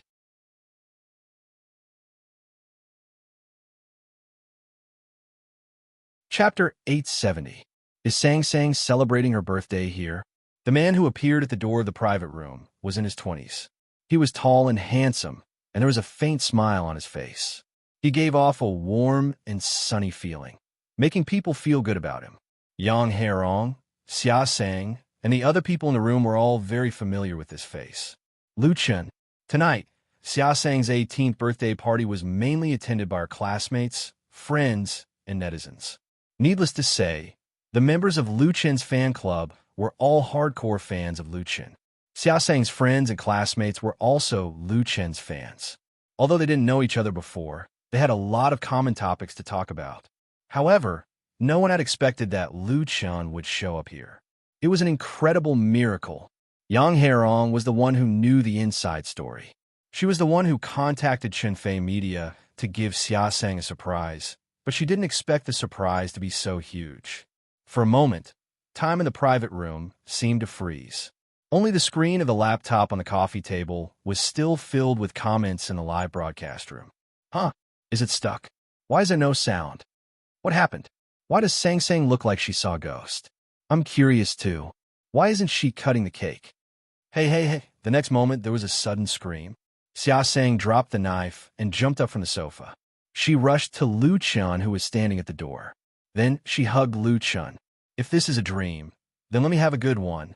Lu Chun was startled. He smiled and patted the girl on the shoulder. Tonight, he had come to Hygiene to give a birthday present to a fan. His company had arranged for him to do so. He had always valued the management and care of his fans, so he did not reject it. Although the proud wanderer was still in the middle of filming, it was not a problem to take a day or two off. He had returned to the capital from Dangfeng last night, attended an important business event in the morning, and then came to Hygiene from the capital in the afternoon. Lu Chen knew that she was a hardcore fan of Sang Sang, and had even seen her cover a few of his folk songs. Xia Sang buried her head in Lu Chen's arms and murmured, "I'm not dreaming, am I?" Lu Chen smiled and said, "I'm not dreaming. Are you Sang Sang?" At this moment, Xia Sang finally came to her senses. She blushed and let go of Lu Chen, nodding her head vigorously. Lu Chen handed the letter to Xia Sang. "Happy birthday." Xia Sang took the flowers in a daze. Lu Chen smiled and said, "Aren't you going to invite me in?" "Ah." Xia Sang seemed to wake up from a dream. She said helplessly, "Please come in, please come in." Lu Chen smiled and turned to look at Yang Hairong, who was still in a state of shock. He said, "You must be Yang Hairong, the leader of the Hygiene fan club. I've seen you before." Lu Chen had seen many leaders of fan clubs from all over the world at the last fan meet and greet, so he had an impression of them. Yang Hairong blushed with excitement. "Hello, brother Lu Chen. I didn't expect you to come." Lu Chen walked into the private room and looked at the uncut cake on the coffee table. He smiled and said, "Looks like I'm not too late. I'm just in time to get the cake." The girls in the private room finally came back to their senses. Some of them were very excited. Some of them raised their phones to take pictures, while others took things out of their bags to ask for autographs. It was undoubtedly a lifetime memory for them to be so close to a real superstar. At Xia Sang's invitation, Lu Chun sat down on the sofa and faced the selfie camera. The Hygiene Fan Club's live broadcast room exploded. This was a public live broadcast room of the 7 main groups. Since Yang Hairong was the host of the live broadcast, and the star of the live broadcast was Sang Sang, who was quite famous among the fan club, there were more than 3,000 to 4,000 fans celebrating Xia Sang's birthday online. These passionate fans also received a great surprise. "Holy sh*T, is this for real? No way, are my eyes playing tricks on me? Why do I see Lu Chen here? Lu Chen is attending Sang Sang's birthday party. Oh my god, I can't believe it. Holy sh*T. Can someone tell me which KTV Sang Sang is at tonight? I'll take a taxi there right now." Oh my god. Lu Chen was familiar with live webcasting. Seeing this, he waved at the mobile phone camera.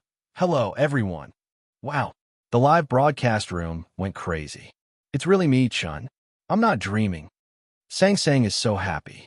I'm celebrating my birthday too. It's tomorrow. I feel like I've hit the jackpot. Sang Sang, sing a song with Lu Chen. It must be very good. Sing, sing." While the private room and the live broadcast room were in an uproar, another party was going on in Maikaya, bar more than 10 kilometers away. Zhao Qianqian sat on a leather sofa, holding a cocktail in her hand. She looked at the crowded dance floor in front of her with a smile. The colorful lights shone on her face, giving her a devilish beauty. On both sides of her, more than a dozen people of her age were chatting and drinking. The girl sitting next to Zhao Qianqian chuckled. "Qianqian, what do you think Xia Sang is like now? I saw her almost crying in the afternoon." Zhao Qianqian's smile widened. She waved her hand and pretended not to care. "Don't worry about her. Let's enjoy ourselves, as long as everyone is happy." What she hated the most was others stealing her limelight. Who let Xia Sang touch her bad luck? Ah, no way. At this moment, several girls who were playing with their mobile phones suddenly screamed as if they had seen a ghost. Zhao Qianqian frowned and asked, "What's wrong?" The girls looked at each other. One of them hesitated and said, "Take a look at the gray group." Zhao Qianqian suddenly had a very bad feeling. She picked up her mobile phone and opened QQ and clicked into the gray group. Other students, out of curiosity, also used their mobile phones to log into the grade group. Then everyone was dumbfounded. In the grade group, someone was crazily sending photos and short videos. The protagonists of these photos and videos were Lu Chun and Xia Sang from grade 12 4 class. Tonight, Lu Chun actually appeared at Xia Sang's birthday party. The two sat together intimately and cut the cake together. Seeing these photos, Zhao Qianqian felt as if she had been slapped in the face a few times. It was a burning pain.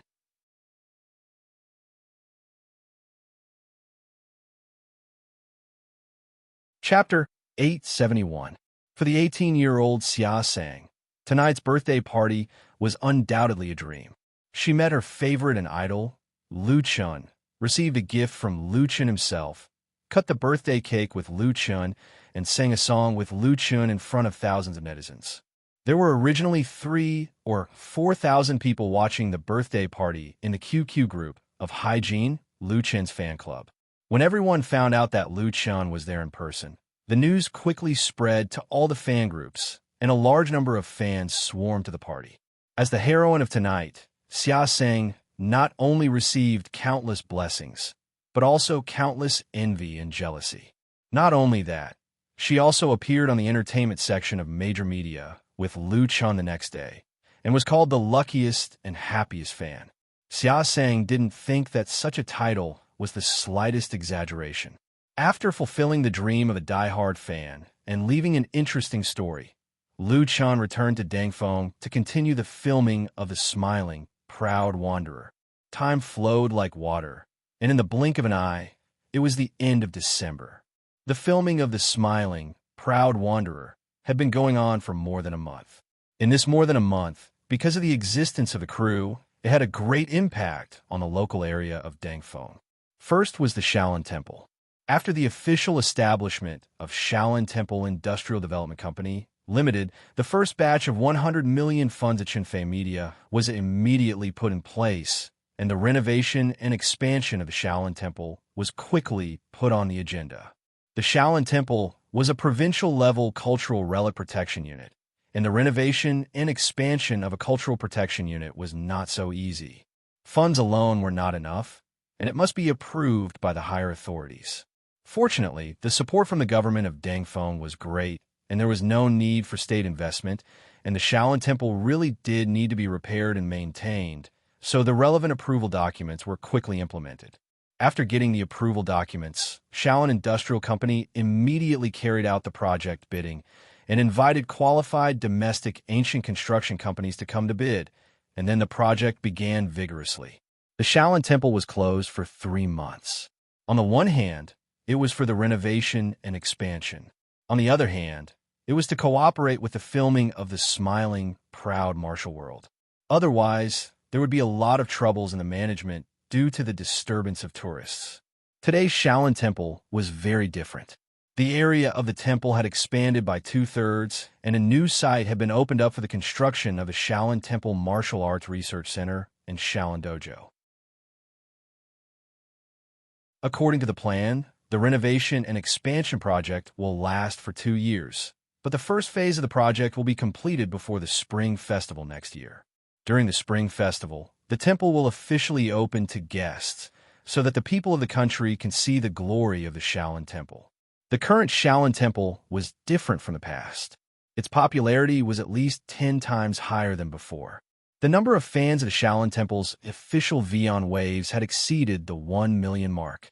The crew of The Smiling, Proud Wanderer would release stills from time to time, including many scenes of the Shaolin Temple and Lu Chun in the Shaolin Temple.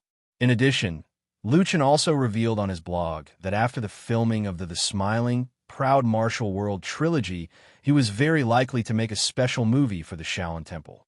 It was about the story of the Sui and Tang dynasties' 13 monks saving the Tang Emperor.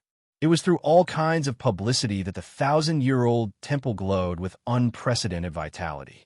Then, in the near future, it would become a shining symbol in Lu Chun's wuxia IP plan. And in this process, Lu Chun experienced the most important transformation in his life with the new Shaolin Temple. That was the evolution from an actor to a director. The entertainment industry was a big place. There were naturally different levels of people in the world, and directors, especially movie directors, were definitely standing at the top. When Liu Chan was still a singer and filmed his first music video, he had the idea of becoming a director in his heart. This idea became stronger when he was filming TV series such as Autumn in My Heart and Full House of Romance. By the time he made his first movie, A Chinese Ghost Story, he was already learning and preparing. To become a real director, a movie director was not an easy task. A qualified movie director must first have professional knowledge, know how to grasp the entire artistic style of the movie, and have the skills to achieve the desired artistic effect of the movie. The director controlled the details and development process of the movie according to the movie script. He also had to guide the actor's performance, including setting the shooting positions and movements for the actors and helping them cultivate the actor's mood for the performance. In addition, the movie director had to organize and choose the film's shooting site and manage technical aspects such as camera placement, lighting, set layout, soundtrack content, timing, and so on. In the entertainment industry, many celebrities had experience as directors. There are even some famous writers who had mixed into the industry to film their own works. However, most of these directors were just playing around. They did not need to master so many skills or manage so much work. They could just hand over the main work to the producers, assistant directors, and cameramen. They just needed to put on a name to raise their stature. What Liu Chan wanted to be was not this kind of nominal director. Even if the other road was very difficult, full of risks and thorns, he had no regrets. Since the beginning of Autumn in My Heart, he had been learning. He squeezed out time from his busy work to absorb knowledge and worked hard in the direction he wanted. Liu Chan did not become a director to raise his status, but he hoped that through his own efforts, he could realize the dream that the other three had never realized in the dream world, to make a movie that truly belonged to him. Now Liu Chan was no longer satisfied with obtaining achievements and glory with the help of the memory in the dream world. He wanted to win the applause of everyone through his own efforts. Fortunately, Liu Chan had a foundation that was far beyond ordinary people. The first song of The Smiling, The Proud Wanderer, Sword of Mount Hua, invited the famous director Chen Guoji. Under the careful guidance of this senior master, he accumulated his skills in directing little by little. The second song of The Smiling, The Proud Wanderer, Invincible East, was Liu Chan's test work after his success. From the initial jerkiness to the gradual familiarity, from uneasiness to calmness, Liu Chan's road as a director was getting smoother and smoother. But for many of Liu Chan's fans, they were not looking forward to Liu Chan's first movie, but Liu Chan's third album that would be released on January 1st, 2019. The name of this album was Liu Chan.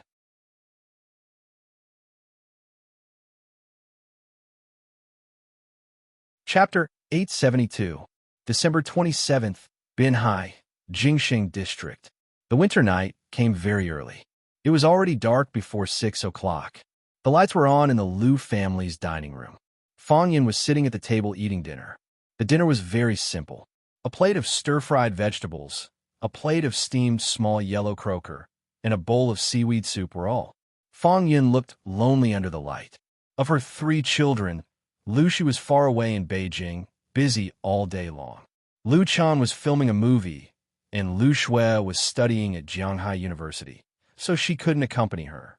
In fact, both Liu Shi and Liu Chan were very happy that Fang Yin could move to Beijing, because both of their careers were in Beijing, and in the foreseeable future, they would also live in Beijing. But Fang Yin didn't want to leave Binhai, because she had long been used to everything in Binhai, her work in Binhai, her relatives, her colleagues, and her friends, so sometimes she was lonely and missed her children. Fang Yin didn't feel regretful, and she wouldn't call Liu Chan and Liu Shi, because she knew that both of them were very busy. Some people advised her to find another partner, and even introduced her. They were all very good partners, but Fang Yin didn't think about it at all. What she hoped most now was that Liu Shi and Liu Chan could get married and have children as soon as possible, so that she could retire and take care of the next generation of the Liu family. Unfortunately, it seemed that this wish couldn't be realized in a short time. Thinking of this, Fang Yin couldn't help but sigh. Ding dong, at this time, the doorbell rang. Who is it? Fang Yin put down the bowl and chopsticks and went to open the door, thinking that it should be someone from the property management who was looking for her. Since Lu Chan became famous, the family moved back to Jingxing district, and more people came to visit. There are relatives and friends, colleagues and leaders, media reporters, and some people who have nothing to do with each other. For a while, Fang Yin was quite upset. Later, after filtering visitors through the property security personnel, it finally calmed down. When the door opened, the person standing at the door was not the property management staff, but Lu Chun, who was carrying a suitcase, carrying a backpack, and wearing sunglasses. Lu Chun said with a smile, "Mom, I'm back." After that, he gave Fang Yin a big hug. Fang Yin was stunned for a moment before she came to her senses. She clenched her fist and hit him on the shoulder a few times. "You child, why didn't you tell me you were coming back?" Lu Chan let go of his hand and said with a smile, "This is a surprise for you." As he spoke, he walked into the living room, put his suitcase aside, took off his backpack, and threw it on the sofa. At the same time, Lu Chan himself was also thrown on the sofa. Looking at Lu Chan's paralyzed, lazy appearance on the sofa, Fang Yun was angry and funny at the same time. She said angrily, "It's shocking enough, but I don't know why I'm happy. Where's Fei?" Compared with her own son, she preferred her future daughter-in-law. Lu Chun buried his head in the soft cushion and said, "I came back alone." She went back to the capital. This time, Lu Chun returned to Zhejiang province, mainly for two things. The first thing was to participate in the centennial celebration of Binhai Middle School. Lu Chun was an alumnus of Binhai Middle School. He spent a good time in this national key middle school, and now he was also a golden signboard of Binhai Middle School. This school's centennial celebration, the school invited him to participate through various channels, including a call from his former class teacher. It was difficult to refuse the kindness of his teacher, so Lu Chan was bound to come back to participate in the school anniversary. The second thing was the New Year's concert of Zhejiang's satellite TV station. The trend of local satellite TV stations holding New Year's concert was brought by Shonen TV. On the evening of December 31st every year, they invited all kinds of stars to sing on the big stage. They could make a lot of money by selling tickets, not to mention the advertising fees of the live broadcast. Under the leadership of Shonen TV, all the powerful satellite TV stations followed suit.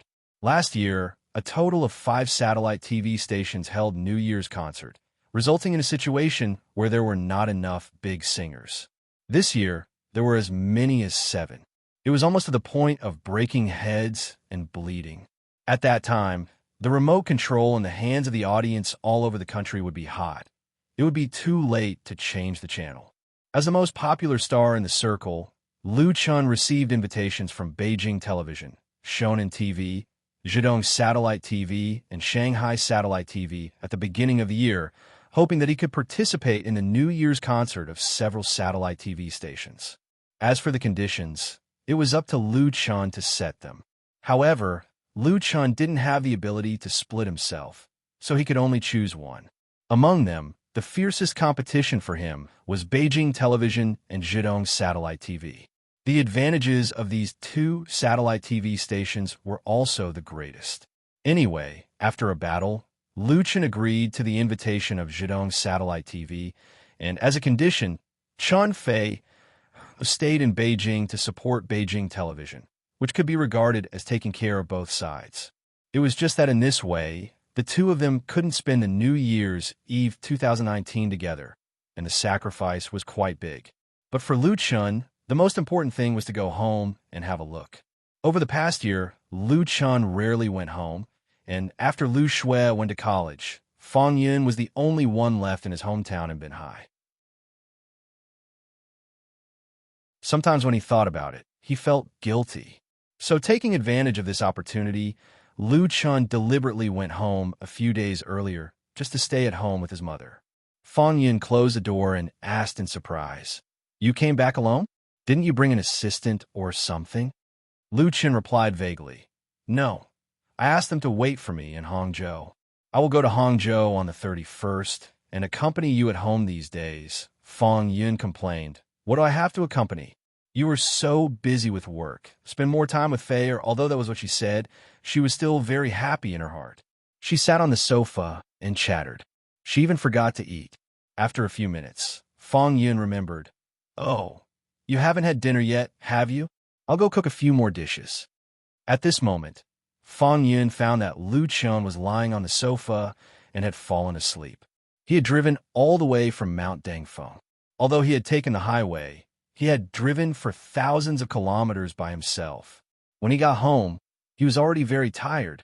Like a tired bird returning to its warm nest, Lu Chun, who was home, completely relaxed. When he fell on the sofa, he felt sleepy. Listening to his mother's nagging, he only felt happy in his heart, and then the sleepiness hit him silently, and he couldn't stop it. Looking at Lu Chun, who was sleeping like a child, Fong Yun's eyes were full of love and love. She took off Lu Chun's shoes and quietly found a blanket to cover him, so that he could sleep more comfortably and warmly. No matter where he was, this would always be Lu Chun's home.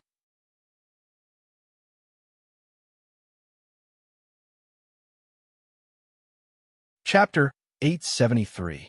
As soon as Lu Chun woke up, he smelled the aroma of food. He turned over and sat up on the sofa.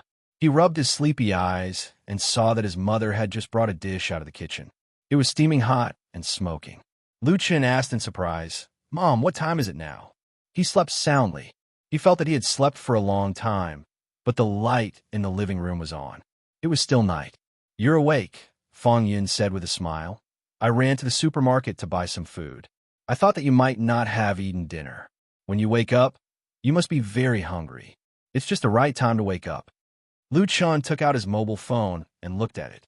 It was already more than 10 o'clock in the evening. He had slept for 3 hours. He couldn't help but feel warm in his heart. "I'll take a shower first." He quickly ran into the bathroom to take a shower. When he came out after taking a shower, the dishes and chopsticks on the table were neatly arranged. The dishes in front of him had also been reheated. Lu Chun didn't hesitate.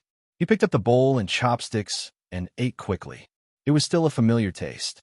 Although it couldn't be said that the dishes cooked by his mother were the most delicious in the world, this kind of taste that belonged to home could never be eaten outside. For this late dinner, Lu Chun ate 3 bowls of rice and basically wiped out several dishes. "Don't eat too much." Fong Yun looked distressed and asked, "Is the food in the crew very bad?" Looking at Lu Chun's appearance, it seemed that he hadn't eaten for 3 days and 3 nights. His mother naturally cared about him. Lu Chun burped, touched his bulging belly, and said, "It's not that. It's mainly because the dishes you cook are delicious." "That sounds even better than a song." Fong Yun smiled and said, "You only know how to make me happy. By the way, the school anniversary is on the 29th, right?" In order to ensure that Lu Chun could attend the 100th anniversary of Benheim Middle School, the principal had put in a lot of effort. Not only had he asked Lu Chun's former class teacher to call him, but he had also invited Fong Yun. Fong Yun and Principal Ouyang of Benheim Middle School knew each other, so she couldn't forget their relationship. Lu Chun nodded and said, "I'll attend the school anniversary on the 29th. I'll go to Hangzhou on the 30th. Mom, ask for a leave tomorrow. I'll accompany you to the mall to buy some clothes." "Clothes?" Fong Yun was stunned. "I have a lot of clothes. You don't have to buy them. If you want to buy them, I'll go with you." Lu Chun said helplessly, "Just let your son be filial, or else my sister will say something." Although they used to be a rich family, since the Lu family declined, in order to pay off the huge debts owed by the family, Fong Yun was very frugal. She wore few clothes all year round. Now, of course, she was not short of money, but Fong Yun's thrifty habit still remained. She always bought cheap clothes. Although Lu Chun and Lu, she had told her several times, she never changed. Moreover, she resolutely refused to let the 2 children buy her famous brands, saying that they should save money and spend more on their careers. In fact, whether it was Lu Chun or Lu Shi, they were not short of money. So when he went home this time, Lu Chun decided to buy some new clothes for his mother, at least enough to fill a wardrobe. Fong Yun rolled her eyes at him. Are you afraid that your mother will lose face? Lu Chun smiled bitterly. No, Fong Yun drove him away. Go, go, go, go. Go upstairs and rest. I'll clean up here. We'll talk about tomorrow's things tomorrow. Lu Chun smiled and went upstairs to rest. The next day, Fong Yun did not ask for leave because there was still a lot of work to be done. According to her, there was no need to drag the work that could be done today to tomorrow and cause trouble for others. However, she got up early and went to the market to buy a bunch of fresh ingredients. At noon, she specially came back to cook for Lu Chun. Originally, she planned to have dinner at home, but under Lu Chun's insistence, they went to Binhai Wanhouse City for dinner and shopping. Wanhouse City just entered Binhai last year. It was currently the largest and highest-grade comprehensive shopping mall in Binhai, with a large number of international brands gathered in the mall. Wanhao City was the most important brand of the Wanhao Group, and Wanhao Pictures, which was a direct competitor of Chunfei Media, was a subsidiary of the Wanhao Group. Of course, Lu Chun bringing his mother to Wanhao City was definitely not seen as an act of supporting the enemy. Wanhao City was located on the east side of the most prosperous People's Square in Binhai City. It used to be a state-owned factory in Binhai City. After the land was demolished, it set a new record for commercial land in Binhai City. It also forcibly pulled up the surrounding housing prices. Speaking of which, ever since Lu Chun was admitted to university, he spent less and less time in Binhai City. He could come back during the winter and summer vacations when he was in university. After he went to Beijing to work and enter the entertainment industry, the number of times he returned to Binhai City in a year could be counted on one hand. In the past few years, the appearance of Binhai City had changed a lot. For example, many buildings around People's Square had been demolished and rebuilt. Rows of modern skyscrapers were built. The night lights of the buildings and the large billboards reflected each other, making Lu Chun feel a little unfamiliar with the city that raised him. After eating dinner at a restaurant in Wanhao City, Lu Chun brought his mother to the mall inside. He wore a set of casual clothes today. In order to avoid trouble, he also wore a pair of large sunglasses. However, his tall and straight figure and the sharp outline of his face couldn't be covered. He still looked very handsome. Noticing the strange gazes that people frequently cast at them, Fong Yun held Lu Chun's arm even tighter. Although she knew that some people must have misunderstood, she didn't care. Instead, her heart was full of pride. My son is handsome. Even if he covers his face with sunglasses, he's still handsome. Go ahead and be jealous. Fong Yun. At this time, a surprised voice suddenly came from his side. You're also shopping at the mall? Lu Chun and Fong Yun turned their heads and saw that a few steps away, a very rich middle-aged woman was looking at them with her eyes wide open. She was followed by a man in his 50s and a young woman in her 20s. It was obviously a family of three. Fong Yun smiled and said, Sister Zhang, what a coincidence. Your family is also shopping at the mall. The middle-aged woman nodded and looked straight at Lu Chun. It is a coincidence. This is? Her eyes were a little strange. Fong Yun was a real beauty when she was young. Although she was almost 50 years old now, her charm and temperament were still very outstanding. After her husband passed away, someone in the unit tried to matchmake for her. Sister Zhang was one of them, but no matter who was the matchmaker, Fong Yun firmly refused. Now seeing Fong Yun holding a handsome man's arm and shopping at the mall, Sister Zhang suddenly felt like she had caught an adulterer in bed and discovered a new continent. The current Fong Yun was not as down and out as a few years ago. Everyone knew that she was very rich.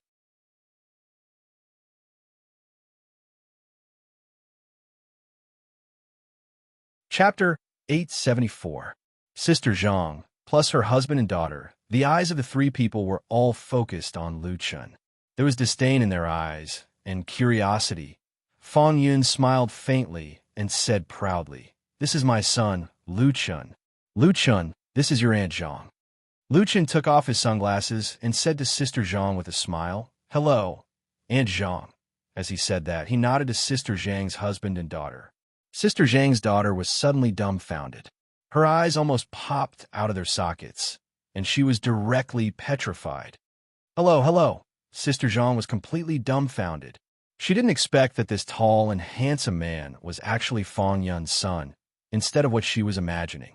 She couldn't help but feel a burning pain on her face. Sister Zhang and Fong Yun's relationship in the unit was ordinary, and they didn't have much contact before. This was the first time she saw Lu Chen. Under the shame, she forgot what others had told her about what kind of person Fong Yun's son was. Lu Chen put on his sunglasses again. There were people coming and going in the shopping mall.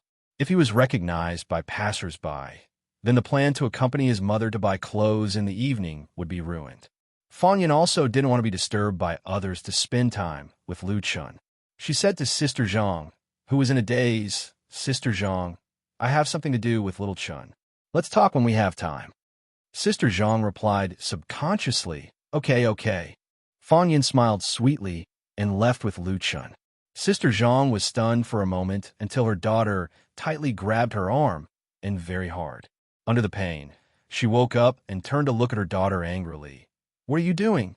Sister Zhang's daughter looked at the direction in which Fong Yun and Lu Chen left.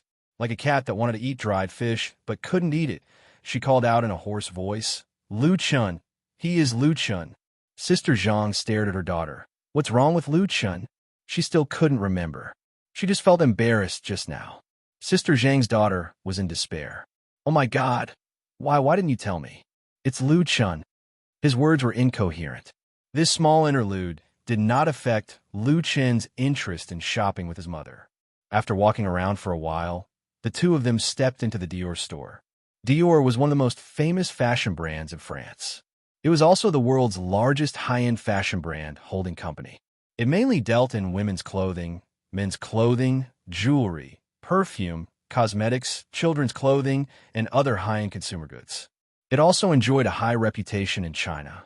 This Dior shop was very large, and the decoration style was not ordinary. The main color of black and white was Dior's style. Due to its high-end positioning, there were not many customers in the shop.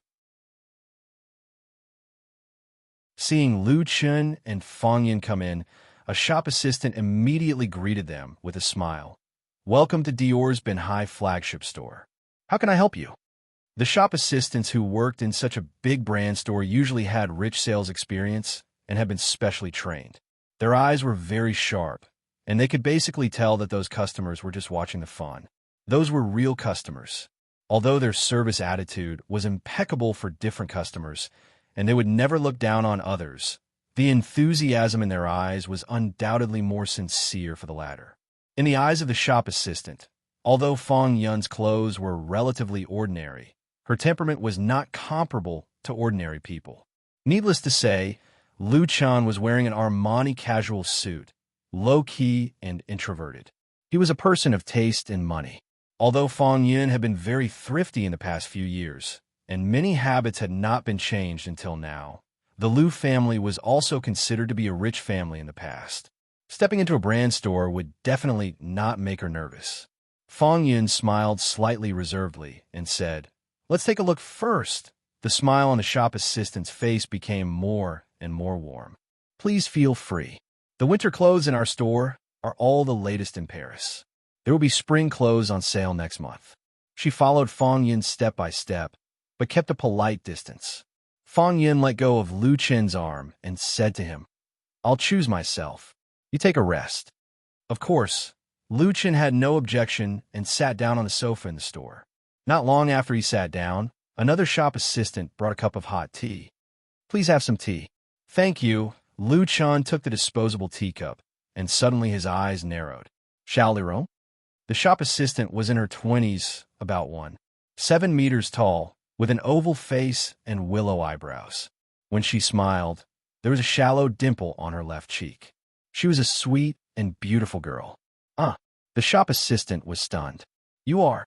In her memory, there was no such tall and handsome man wearing sunglasses. Lu Chen stood up, took off his sunglasses, and said with a smile, "Old classmate, have you forgotten me?" Xiao Liron was stunned. "You are Lu Chen?" Lu Chen smiled and said, "That's me. What a coincidence today. How have you been recently?" Xiao Liron was his high school classmate.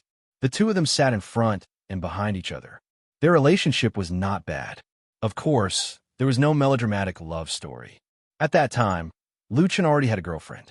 Since Lu Chen was admitted to Shanghai University, the two of them had broken off contact. They hadn't seen each other for 7 or 8 years. They didn't expect to meet each other in the Dior store today. When Lu Chen saw Xiao Lirong, it was the joy of seeing an old classmate that he hadn't seen for many years.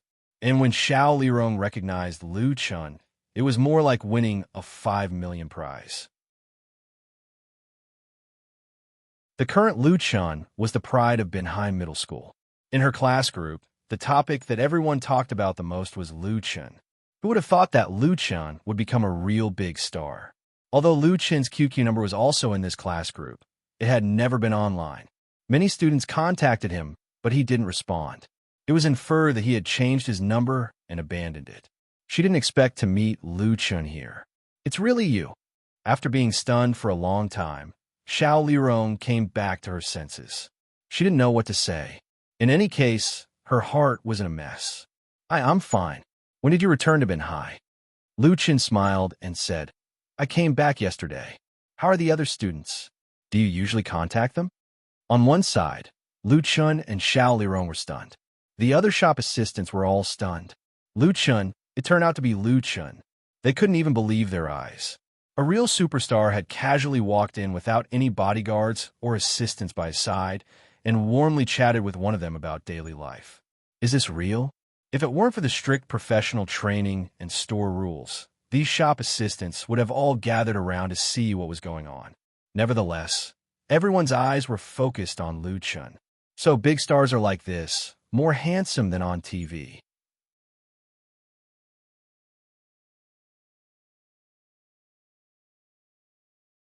Chapter 875.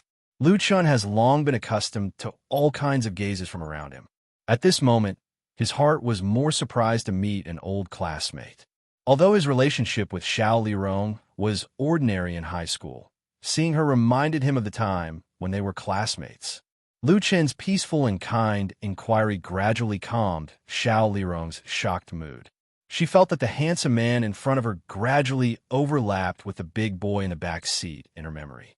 She swallowed her saliva and said, Everyone is very good. We often chat in the QQ group, but many classmates have also broken off contact. I heard that they've gone abroad, and some are working in other places. As she spoke, Xiao Lirong relaxed and said half jokingly and half seriously, But no one can compare to you, a big star. Everyone is very proud when they talk about it in the group. Sometimes I tell others that Lu Chen is my classmate, but they don't believe it. She pursed her lips and said with a smile, Now it's good. Hurry up and take a photo with me. Next time, they will envy me to death. Lu Chen couldn't help laughing. How is one enough? At least 2 photos. My previous QQ number is no longer used. You can add my new number so that it will be easier to contact in the future. He opened the QQ on his mobile phone and clicked on his ID QR code for Xiao Lirong to scan. This QQ ID was Lu Chen's private account. He only added a few relatives and friends in the circle. He didn't use it much, and his previous number had long been abandoned. Xiao Lirong was overjoyed and immediately added Lu Chen's new QQ number. Ah, your number is really good. Lu Chen said with a smile, I have a cooperation with QQ, and the other party sent me a beautiful number. Only then did Xiao Lirong remember that Lu Chen was a big star. She couldn't help but ask, Are you coming back this time to participate in the school's centennial celebration? Lu Chen nodded, Yes. Xiao Lirong hesitated and said, This time, the old monitor also came back to participate in the school anniversary. She organized a class reunion tomorrow night in the group. Do you want to come? She knew that a star like Lu Chen must be very busy, and as a guest of the centennial celebration, he may not be free tomorrow night. So she just asked in case. Monitor is back too? Lu Chen was surprised. That's quite rare. Count me in, but I don't think I'll be playing for long. Just tell me the location. Old Monitor was the class monitor of his high school class. Because her surname was Ban, and she was the class monitor, plus she was very popular in the class. Everyone called her Old Monitor. In fact, Old Monitor was not old at all. She was a real fair, rich, and beautiful lady. After graduating from high school, she went directly to England to study at a university. That's great. Xiao Lirong beamed with joy and quickly sent the address of the gathering to Lu Chun. I'll inform everyone. No.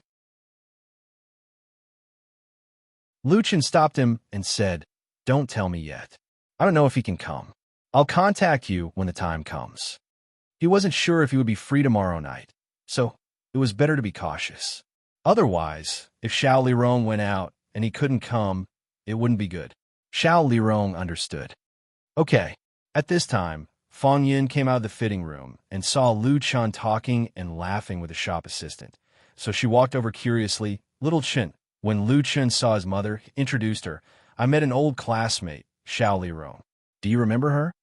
Xiao Lirong greeted a little shyly. Hello and hello. Fong Yun looked at her carefully and smiled. I still remember. I've seen her a few times. Now she has grown into a beautiful girl.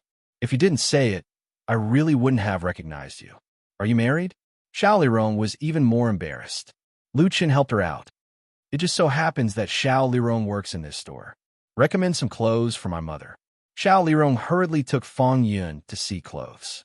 As a result, as soon as Lu Chun sat down, a shop assistant immediately came over and asked with a red face, Teacher Lu Chun, I am your fan. Can I have an autograph? Lu Chun saw the word store manager printed on her chest tag and smiled. No problem. With the store manager taking the lead, several other shop assistants gathered around one after another. Those who wanted an autograph and those who wanted a group photo. Lu Chun satisfied their wishes one by one. In return, he asked the shop assistants to keep quiet so that his mother could shop here. Fortunately, there were no other customers in the store. Otherwise, the Dior store would be surrounded by people. The shop assistants also knew the seriousness of the matter, so no one made a loud noise. In the end, Fong Yun bought 2 sets of clothes and a bag in the store. The store manager gave her a 10% discount. After Lu Chun swiped his card and paid the bill, he said goodbye to Xiao Lirong and left. However, as soon as the two of them left, many people came to the Dior store. Because some shop assistants were so excited that they took photos with Fong Yun on their WeChat moments. The news spread like wildfire. Everyone came to see the big star.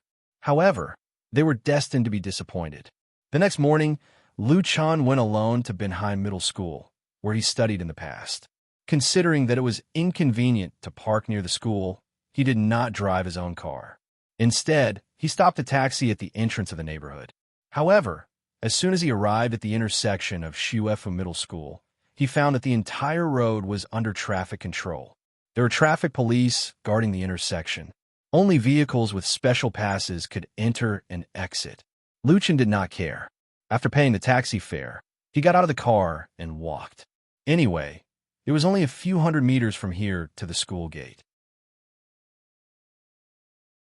It would not take long to walk. Walking along the paved pavement, the locust trees along the road were as tall and lush as before. Lu Chun did not know how many times he had walked here in the past. He could still vaguely remember the fragrance of the locust flowers. From afar, he could hear the warm sound of ceremonial music. It was obvious that the welcoming ceremony had begun. However, Lu Chun was not in a hurry at all because there were many memories on this road. The laughter of running, the noise of playing, the heartbeat of holding hand for the first time, the young man who met his classmate. Now that the locust flowers did not bloom, the beautiful figure was gone, but the sweet, warm, and joyful memories remained in his heart.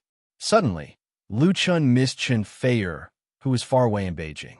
He walked for a short distance of 200 to 300 meters for a full 10 minutes until he was awakened by a passing car.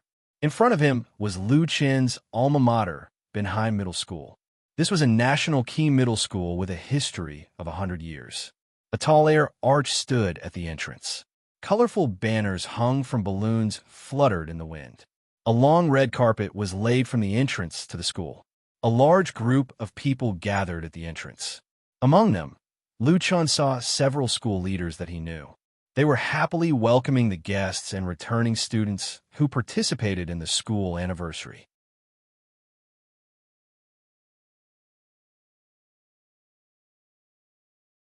Chapter 876. A shiny black Bentley was parked steadily at the school gate. The uniformed driver opened the rear door. A middle-aged man got out of the car and stood at the beginning of the red carpet. Mr. Jean, a school leader in charge of reception, immediately greeted him and extended his hands to the man with a smile. Welcome back to your alma mater for the centennial celebration of Benheim Middle School. The middle-aged man shook hands with him and said with a smile, "It's my honor." Several reporters rushed out from the side and pressed the shutter of the two desperately. There were also cameramen shooting. Two primary school students in the uniform of Benhai Affiliated Primary School came over and gave flowers to the middle-aged man. Jean Landau was a well-known alumnus of Benhai Middle School. He was a well-known entrepreneur in Benhai and had founded a company with assets of more than $1 billion. It was reasonable for him to receive such a grand reception.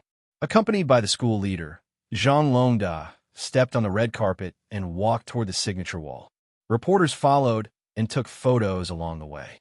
Then, another Mercedes-Benz stopped. This scene made Lu Chan feel like he was holding a movie or music award ceremony. It was more or less a little weird. But in the current environment, many schools often made a big deal of the celebration in order to increase their popularity and tried their best to invite famous alumni to participate. Those who could step on the red carpet were naturally the best. Lu Chun was among them. Originally, the school offered to provide a special car, but he declined. After thinking about it, Lu Chun did not join in the fun and went straight in from the side door. He had an invitation in hand, so naturally, he was unimpeded. Because he was wearing sunglasses, the staff in charge of the inspection did not recognize him. After a simple inspection, they waved their hands and let him go. The ceremony was held in the school's auditorium, but it was still early. Lu Chun was not in a hurry to get there. Instead, he walked around the campus. He had not been back for many years, but the appearance of Benheim Middle School had not changed much. The statue of the girl in the fountain was still there, the thick sycamore tree was still engraved with words, and the path to the laboratory building was still full of leaves. Today was Sunday, and there were very few students on campus. However, in the quiet corner, students could be seen studying diligently. The familiar scene reminded Lu Chun of bits and pieces of memories. Before he knew it, he had arrived at the third teaching block. He walked up the stairs and arrived at the classroom of Class 5 on the 4th floor. The classroom door was unlatched, and Lu Chun pushed it open and walked in. The classroom was quiet, and the desks were neatly arranged. There were no students around, except for a woman who was looking at the drawings on the blackboard. She was wearing a plain white dress. Her figure was slender and graceful, and her silky black hair fell over her shoulders. She turned around when she heard the door being pushed open. Lu Chun couldn't help but be stunned. Old monitor? This beautiful woman was the class monitor of Lu Chen's high school, Ban Bei Bei. Although they hadn't seen each other for 7 or 8 years, and she had grown up and matured a lot, Lu Chun still recognized her at a glance. Ban Bei Bei furrowed her beautiful brows, revealing a puzzled expression. Lu Chun took off his sunglasses and said with a smile, "It's me." Lu Chun. Ban Bei Bei suddenly showed a surprised smile. "Why are you here?" Lu Chun walked over and said with a smile, "I calculated with my fingers and knew that you were here, so I came to find you." "Are you touched?" Ban Bei Bei smiled and said, "I'm really touched. You're a big star now. I often hear you name the UK, and I know how famous you are." Lu Chun shook his head and said, "That's all empty. How are you in the UK?" It was natural to be surprised and sentimental when they reunited after a long time. The relationship between the two was very good. Ban Bei Bei's father and Lu Chen's father were business friends, and she had attended the funeral of Lu Chen's father. However, after graduating from high school, Ban Bei Bei's family emigrated to the UK, and she also went to college in the UK. Therefore, they lost contact, but the friendship between them did not fade with the passage of time. Ban Bei Bei studied in the UK and got a master's degree. Now, she was working in a Fortune 500 company. This time, she received an invitation from the school, so she came back from the UK to attend the school anniversary. "I also want to see my old classmate. Xiao Lirong told me that she saw you last night." The two sat down to chat, and they were still sitting in the same seats, separated by an aisle. Ban Beibei's eyes were bright. Are you coming to the class reunion tonight? Lu Chun said, if I have time, I will definitely come. I also want to see Fong Jian, Zhao Linsheng, Li Yuan, and the others, Ban Beibei teased. I know you're a busy person now. You don't even use QQ. Lu Chun blushed with shame. I changed my QQ number. Add me. After exchanging new QQ numbers, Ban Beibei asked intentionally or unintentionally, are you still in contact with Xiaoman? Lu Chun smiled bitterly and shook his head. I haven't been in contact for a long time. Ban Beibei said as if she was talking to herself. She is doing well now.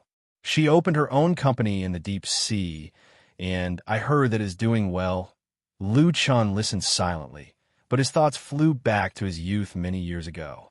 Gu Xiaoman was Ban Beibei's desk mate, and also Lu Chen's first girlfriend. Their relationship was quite sensational at Benheim Middle School at that time. Unfortunately, like most young love, this beautiful relationship did not come to fruition. Lu Chun still remembered that when he secretly went on a date with Gu Xiaoman, he asked Ban Beibei to help cover for him. Now that he thought about it, it was really a different feeling in his heart. Lu Chun did not have the idea of going back to his old love.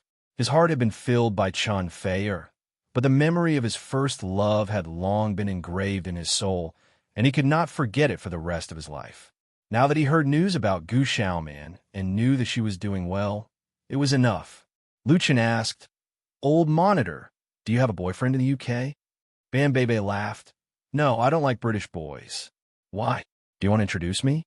Lu Chun couldn't help laughing. I really don't have anything to recommend.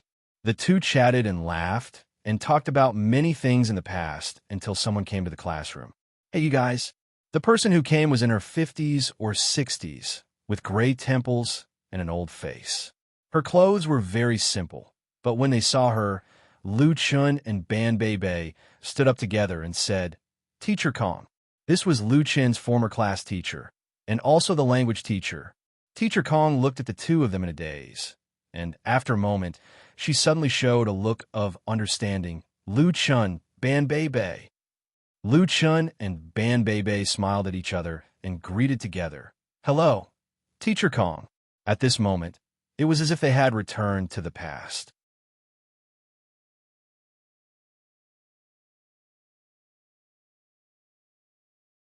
Chapter 877. Teacher Kong was very happy to see Lu Chun and Ban Beibei. At that time, there were 57 students in Class 5 of 98 in Benheim Middle School. Ban Beibei and Lu Chun were undoubtedly the two most outstanding students. Ban Beibei was the class monitor. Not only was she beautiful, but her academic performance was also excellent. Teacher Kong loved her as her own daughter. Ban Beibei worked hard and won honors for the class one after another. Later, she was admitted to a famous British university and studied for a master's degree. As for Lu Chun, needless to say, he was an influential figure in the school back then. Now, he has become a famous star in the country and the pride of Benheim Middle School. Now that the two of them returned to school together and appeared in the classroom where they had studied, how could Teacher Kong not be happy? Whether it was Lu Chun or Ban Beibei, they were also very respectful to Teacher Kong, especially Lu Chun. At that time, he was not a top student in school. Puppy love alone gave the teacher a headache, but Teacher Kong still gave him the greatest tolerance. Benheim Middle School was a key high school in the country. The school had a clear rule that students were not allowed to have puppy love. At that time, Lu Chun openly fell in love with Gu Xiaoman, which caused a great sensation. At that time, some school leaders said that they would give Lu Chun a demerit, but Teacher Kong protected him. In the end, Lu Chun only received a warning. Ban Beibei remembered this matter very clearly, and now she felt that it was very interesting to talk about it. Teacher Kong did not take credit. She smiled and said, the main thing is that Lu Chun and Gu Xiaoman's love did not affect their studies. Otherwise, I would not agree. Now, there are also students in love. I told them that as long as they can guarantee their grades and promise not to do anything to hurt each other, I will not interfere. Lu Chun gave a thumbs up and said, Teacher Kong is wise. Teacher Kong shook her head and said, in fact, whether in college or high school, Although the relationship between a boy and a girl is very beautiful, it is difficult to have a happy ending. Only when you go into society and mature can you understand what real and responsible love is. She smiled and asked Bebe, Bebe, do you have a boyfriend now? Bebe shook her head with a red face. Not yet. Don't worry. The most important thing is to find the person you like and the person who likes you. Teacher Kong laughed. Then Lu Chun, what, are you getting married? Everyone knew about the relationship between Lu Chun and Chun Fei. Although Teacher Kong did not care about the entertainment gossip, he knew about it very well. Lu Chun said, if there are no accidents, it should be next year. Bebe pursed her lips and smiled. This is big news. Has it really been confirmed? Lu Chun and Chun Fei had been dating for several years. They were known as the best model couple in the entertainment industry. Countless fans hoped that this beautiful relationship would blossom as soon as possible. There were even many people who wanted to force them to marry each other on their blogs. Although Bebe was far away in the UK, she often visited domestic websites and blogs, so she knew a lot. If Lu Chen's words were to spread, it would definitely make the entertainment headlines.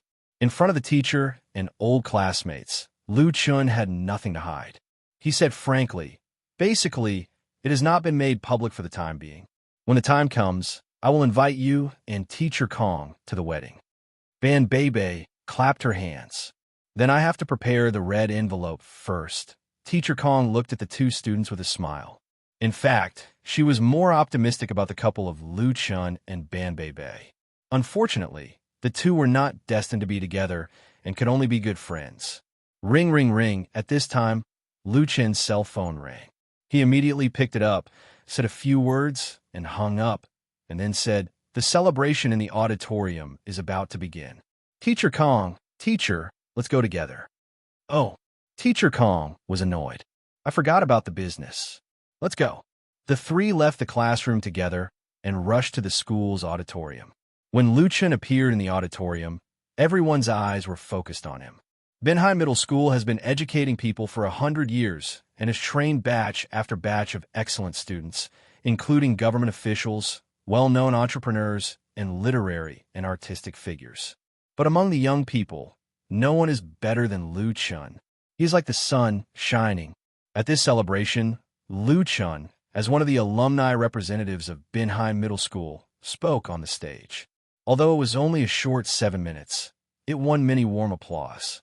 In the afternoon, Lu Chun attended the Lu Chun Bursary Fund ceremony also held in Binhai Middle School. This was a fun project established by his personal donation of 50 million yuan, mainly used to encourage and help outstanding and poor students in Binhai Middle School, affiliated high school, and affiliated primary school. This fun project was established a few months ago. It was Lu Chen's return to his three alma maters, affiliated primary school, affiliated high school, and Binhai Middle School. His mother, Fong Yun, served as the chairman, managing and supervising the fund to ensure that the funds were in place.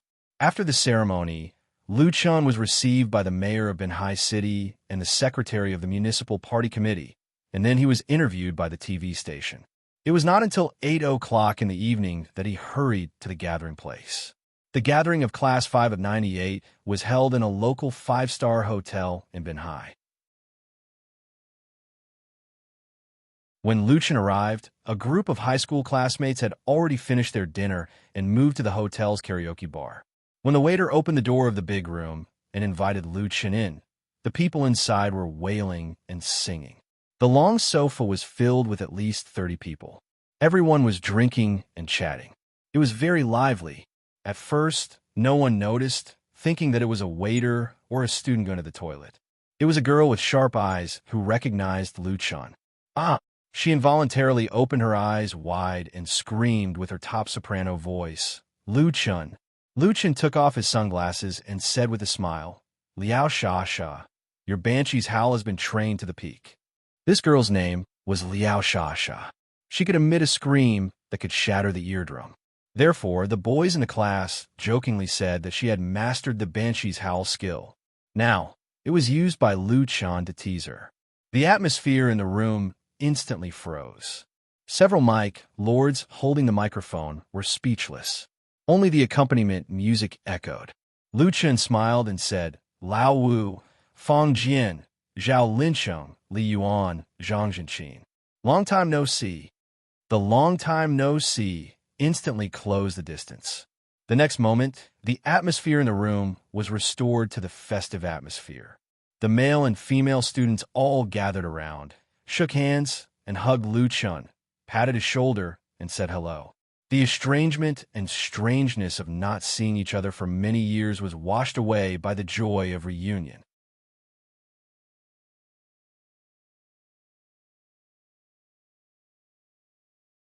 Chapter 878. Binhai is not a big city, and its history is not very long. Its population and urban size are in the middle and lower reaches of cities of the same level, but its economy is quite developed. Especially in the last 30 years, many Binhai people have traveled across the sea to seek development in foreign countries. They are quite famous among overseas Chinese. Those Binhai people who have become rich in business have a strong sense of hometown.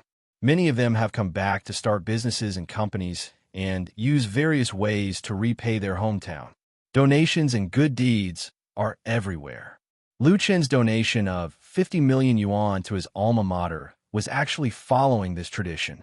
On the other hand, it was also because he bought an island in the Maldives not long ago, which caused some criticism on the internet. Although it didn't set off any storm, donating money to education undoubtedly helped to consolidate his image. In a few years, Fang Yun will retire. She is reluctant to leave everything in Binhai and settle down in Beijing. With the title of chairman of the foundation, her retirement life will not be so lonely and boring.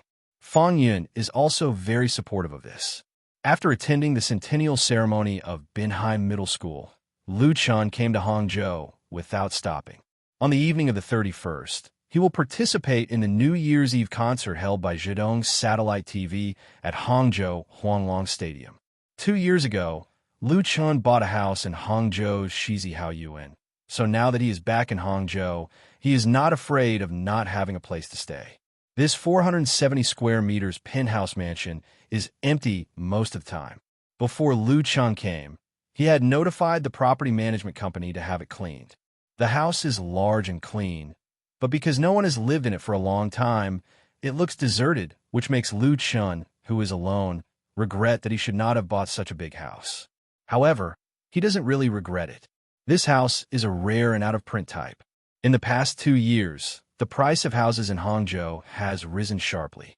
He can easily sell this house for 20 million yuan, and he is sure that someone will be willing to take it over. After resting on the sofa for a while, Lu Chun took out his mobile phone and called Gao He. Old 3, why did you think of calling me? Gao He quickly picked up, but there was a hint of ridicule in his voice. Did you suddenly remember that there is your own company here? Lu Chun was speechless. To be honest, he didn't pay much attention to Happy Entertainment. He only gave them a few game ideas and left everything else to Boss Gao. Pretty much all of Happy Entertainment's daily operations were managed by Lu Shi's side. She sent 2 people from the finance department to be stationed in Hangzhou, and, as the chairman of the company, he only spent a few days here. From a business point of view, Lu Chun was completely unqualified to be the chairman. It was too easy for him to be taken over by others. Who knew when he would suddenly go bankrupt? But Lu Chun trusts Gao He. Perhaps this kind of trust is incredible to outsiders, because in the face of money and interests, friendship is difficult to withstand the test. Lu Chun really doesn't care. Gao He has never failed to live up to his trust. Happy Entertainment is thriving, and several mobile games launched this year have made a lot of money. Cut the crap. I've just arrived in Hangzhou, and I'll be freeloading your lunch. Gao He smiled and said, let me treat you?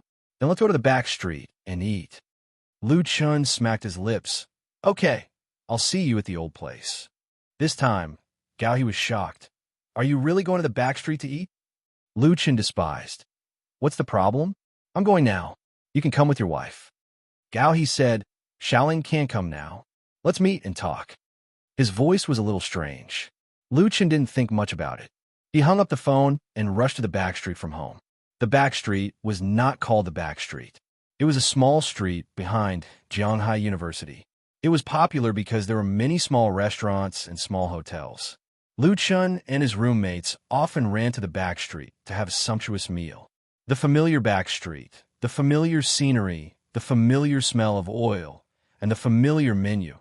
After graduating for a few years, it seemed that nothing had changed here. Lu Chun, who returned here, couldn't help but recall his carefree college days. The old place where they agreed to meet was called Sichuan Cuisine Restaurant. The main dish was Sichuan cuisine: boiled pork slices, pickled fish with pickled cabbage, and beef lung slices, spicy tofu, and so on. The taste was authentic, and the price was cheap, and the quality was good. Lu Chun came early, so he grabbed a seat. If he came in a hurry, there would be no empty table. The owner of the restaurant was still the middle-aged uncle with a silly smile on his face. The proprietress was still the shrewd proprietress, but the waiter was replaced by a refreshing Sichuan girl. She asked Lu Chun what he wanted to order in Mandarin. The little girl was holding the order list in her hand, and her eyes were fixed on Lu Chun's face. She probably felt that Lu Chun looked ridiculous wearing a pair of big sunglasses. The customers here were mainly students, not like him. Lu Chun coughed twice and ordered 4 or 5 dishes in a row, all of which were the boss's specialties. In order to protect his throat, he rarely eats too spicy food, but it doesn't matter if he enjoys it occasionally. Otherwise, it would be too boring to worry about this and that. As soon as he finished ordering, Gao He came. Although he is the general manager of a well-known game company with a market value of more than 1 billion yuan in the industry, Gao He, who came to the back street to eat with Lu Chun today, doesn't look much different from before except that his temperament has matured a lot. I deliberately changed my clothes and came here. Gao He smiled and said to Lu Chun, "On the way here, I was thinking about whether you will cause trouble when you come here to experience life. I was thinking about whether I should call the police first." "Bullshit. What do you mean by experiencing life?" Lu Chun couldn't help but give him a contemptuous look, but unfortunately, it was blocked by the sunglasses. "This is called reliving, recalling the good times of the past. You won't understand, even if I tell you." Gao He laughed. "The old rules, the last one to drink first." Lu Chun skillfully picked up a bottle of beer and opened it. He first poured a glass for Gao He. "You didn't drive here by yourself. By the way, what happened to Shaoling?" "Just now." He heard Gao He's voice on the phone was a little strange, and he wondered if something had happened. Gao He picked up the glass and drank it in one gulp. He smiled and said, "I'm going to be a father. Shaoling is a home." "What the hell?" Lu Chun was stunned. "You didn't call me to tell me such a big thing?" Gao He returned a contemptuous look. "I'm a father, not you. What's there to say to you, unless you are willing to be the godfather of my child?" Lu Chun was convinced. "You are ruthless." Seriously, Gao He picked up the bottle and filled it up for himself and said, "I'm going to be a father soon." "When are you going to be a father?"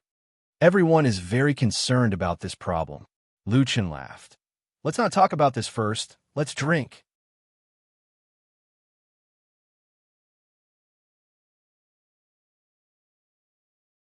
Chapter 879.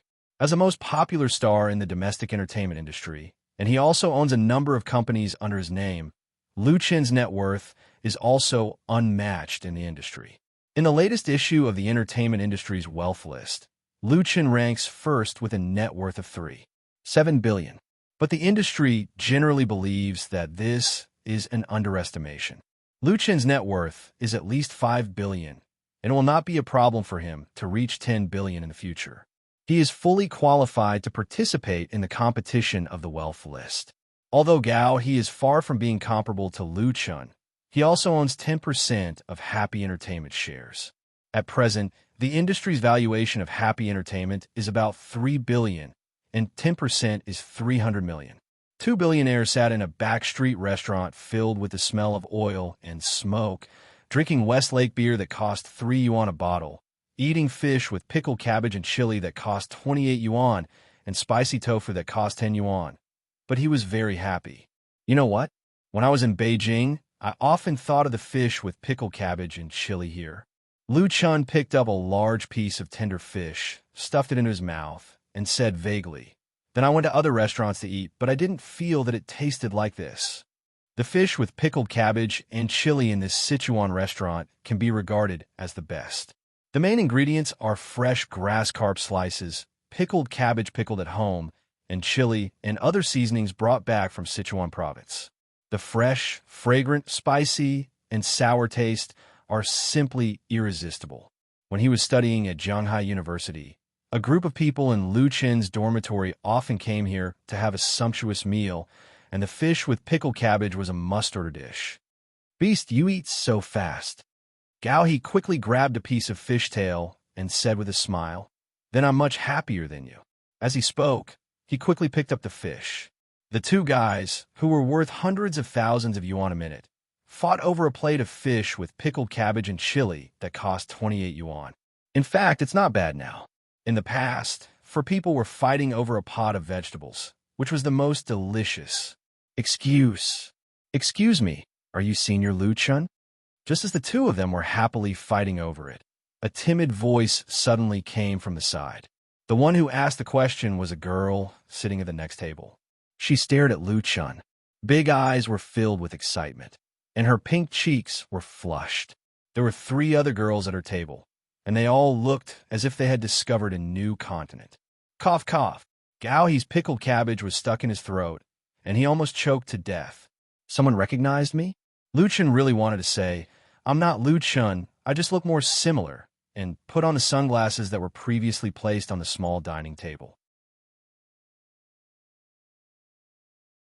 But after thinking about it, he smiled at the girl and said, "Hello, Junior Marshall's sister." Since he called him Senior, he must be an alumnus of Shanghai University. If the girl didn't dare to believe it before, then she was 100% sure now. She immediately let out a scream of joy. This scream didn't matter, but it attracted the attention of everyone in the restaurant. At mealtime, the Sichuan restaurant was full of seats. There were dozens of people, most of whom were students of Shanghai University. They immediately recognized Lu Chun. There was a sensation in the restaurant. Lu Chun is undoubtedly one of the most famous alumni of Shanghai University, and he is definitely the most familiar and proud senior among the current students. His achievements in his career and his various deeds are almost legendary among the teachers and students of Shanghai University. Almost everyone has heard of Lu Chen's songs and seen the TV and movies made by Lu Chun. Now, this legendary figure was actually eating Sichuan stir-fry like everyone else in front of them. One could imagine the psychological impact brought about by this. Fortunately, the quality of the college students is high, and there are not many brain-dead fans. They will not immediately rush up to ask for autographs, photos, and hugs, but they also took out their mobile phones and took pictures of Lu Chun and uploaded them to the QQ group and their circle of friends. Lu Chun smiled bitterly at Gao He. It seems that he can't eat this meal. He knows very well how terrifying his fans are. Once people know that he is here, it is estimated that it will not take long for the entire back street to be surrounded by them. At that time, it will not be easy for him to leave. The girl just now took out a book and a pen from her bag and presented them to Lu Chun like a treasure. "Senior Lu Chun, I am your fan. Can you give me an autograph?" Lu Chun has always been very tolerant to his fans. Not to mention the other party is his junior sister. He nodded and took the pen and quickly signed his name on the other party's book. With this junior sister as a demonstration, other junior sisters who have long been ready to move finally couldn't keep their modesty and gathered around, asking for autographs or photos. Gao, he had to get up to maintain order. His tall and strong appearance was inevitably misunderstood as Lu Chen's assistant. Lu Chen didn't put on airs. He didn't refuse any of their requests. Whether it was autographs or photos, he satisfied all of them one by one. It just made the owner of the restaurant want to cry, but have no tears. Everyone is chasing stars without eating. "You're Senior Gao He, right?" Unexpectedly, a student recognized Gao He. Gao He looked dumbfounded. Yeah, do you know me?" Just now, others thought that he was Lu Chen's assistant or bodyguard. They never thought that someone would know him. You and Senior Lu Chun are the pride of our Jianghai University. The boy who recognized him said with a smile, I am the CEO of Happy Entertainment. I have played Happy Farm, Plants vs. Zombies, and Angry Birds. They're all very fun. I'm looking forward to the new games. Gao, he was a little embarrassed by the praise, because he didn't expect that he could also become the pride of Jianghai University. In fact, Boss Gao, who is essentially a technical geek, has not yet fully realized his position in the industry. Happy Entertainment has launched a series of popular games before and after, which has become the benchmark of domestic mobile games. In recent years, Happy Entertainment can be said to have been imitated and has never been surpassed. The mobile game trend brought by it is regarded as a classic game development case and has been studied and discussed by countless people in the industry. As the most important figure in front of Happy Entertainment, Gao He is no longer the IT dog who struggled at the bottom. He has also left his own story among the students of Jianghai University. It's just that Gao he's been immersed in leading the team to make new games. The daily affairs of the company are managed by his wife and other executives. He rarely stands on the stage, so he doesn't feel much. And in his heart, he always believes that everything he has obtained comes from the support and help of Lu Chun. There is nothing to be proud of. But Lu Chun believes that without Gao He's efforts and hard work, Happy Entertainment would not have such glory. He is also the pride of Jianghai University.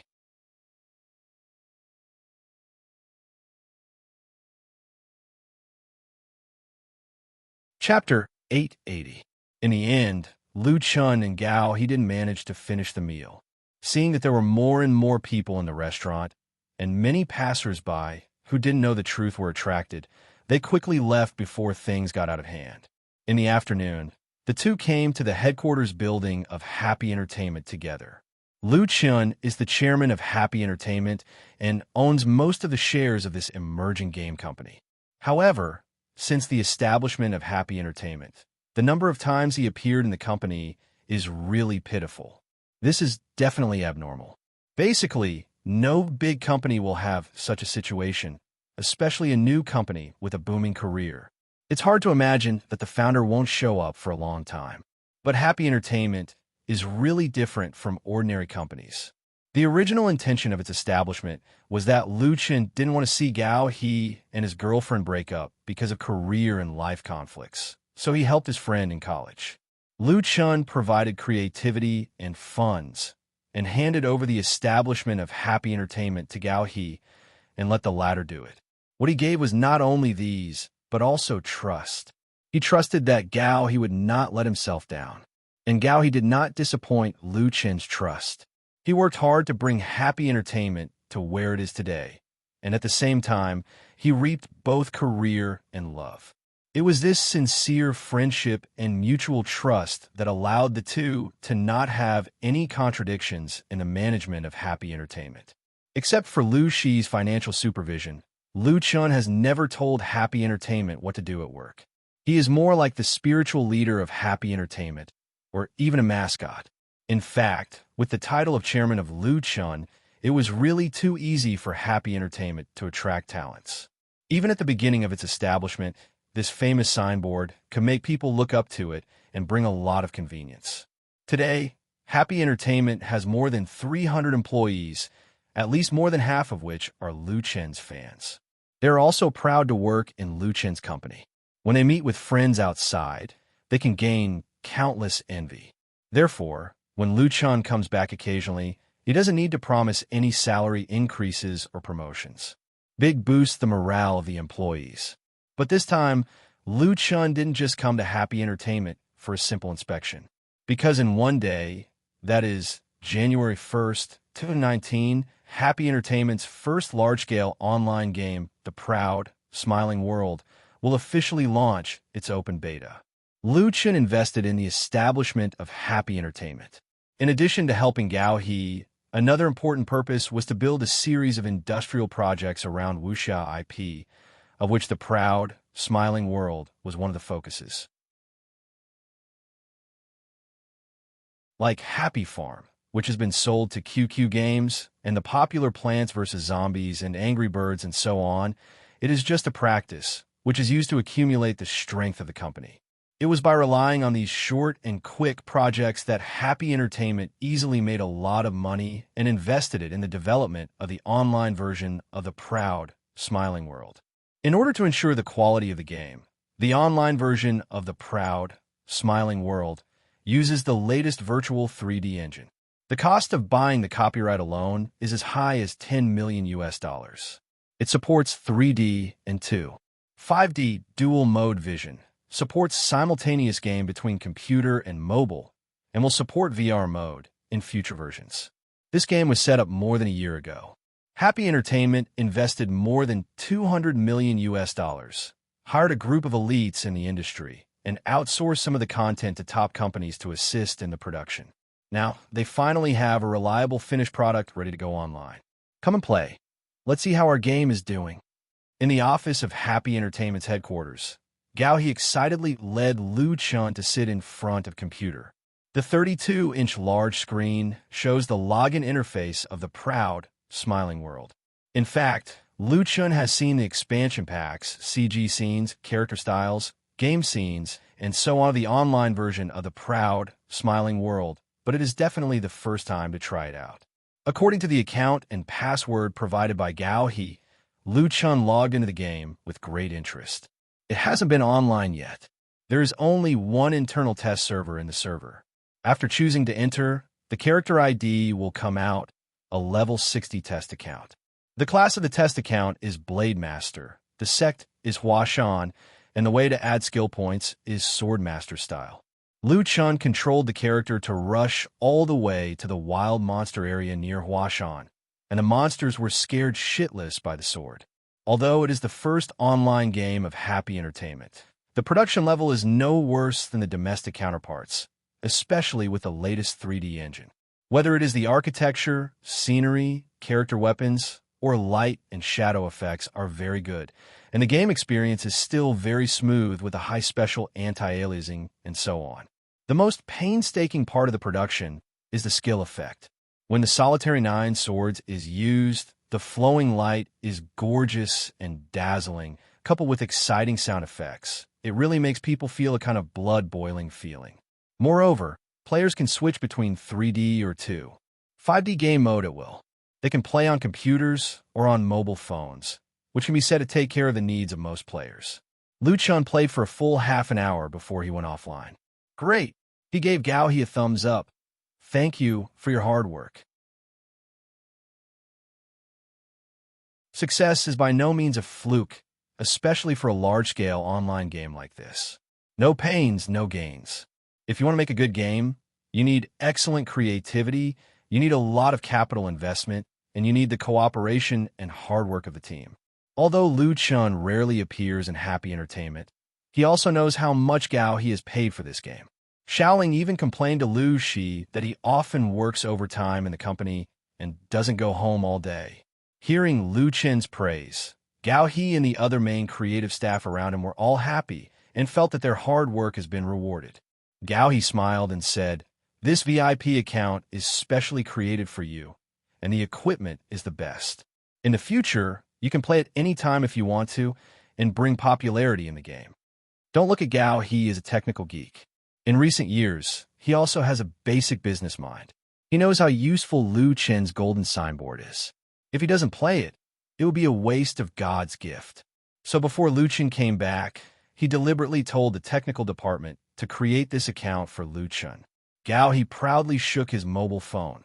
"When you played the game just now, I recorded it for you.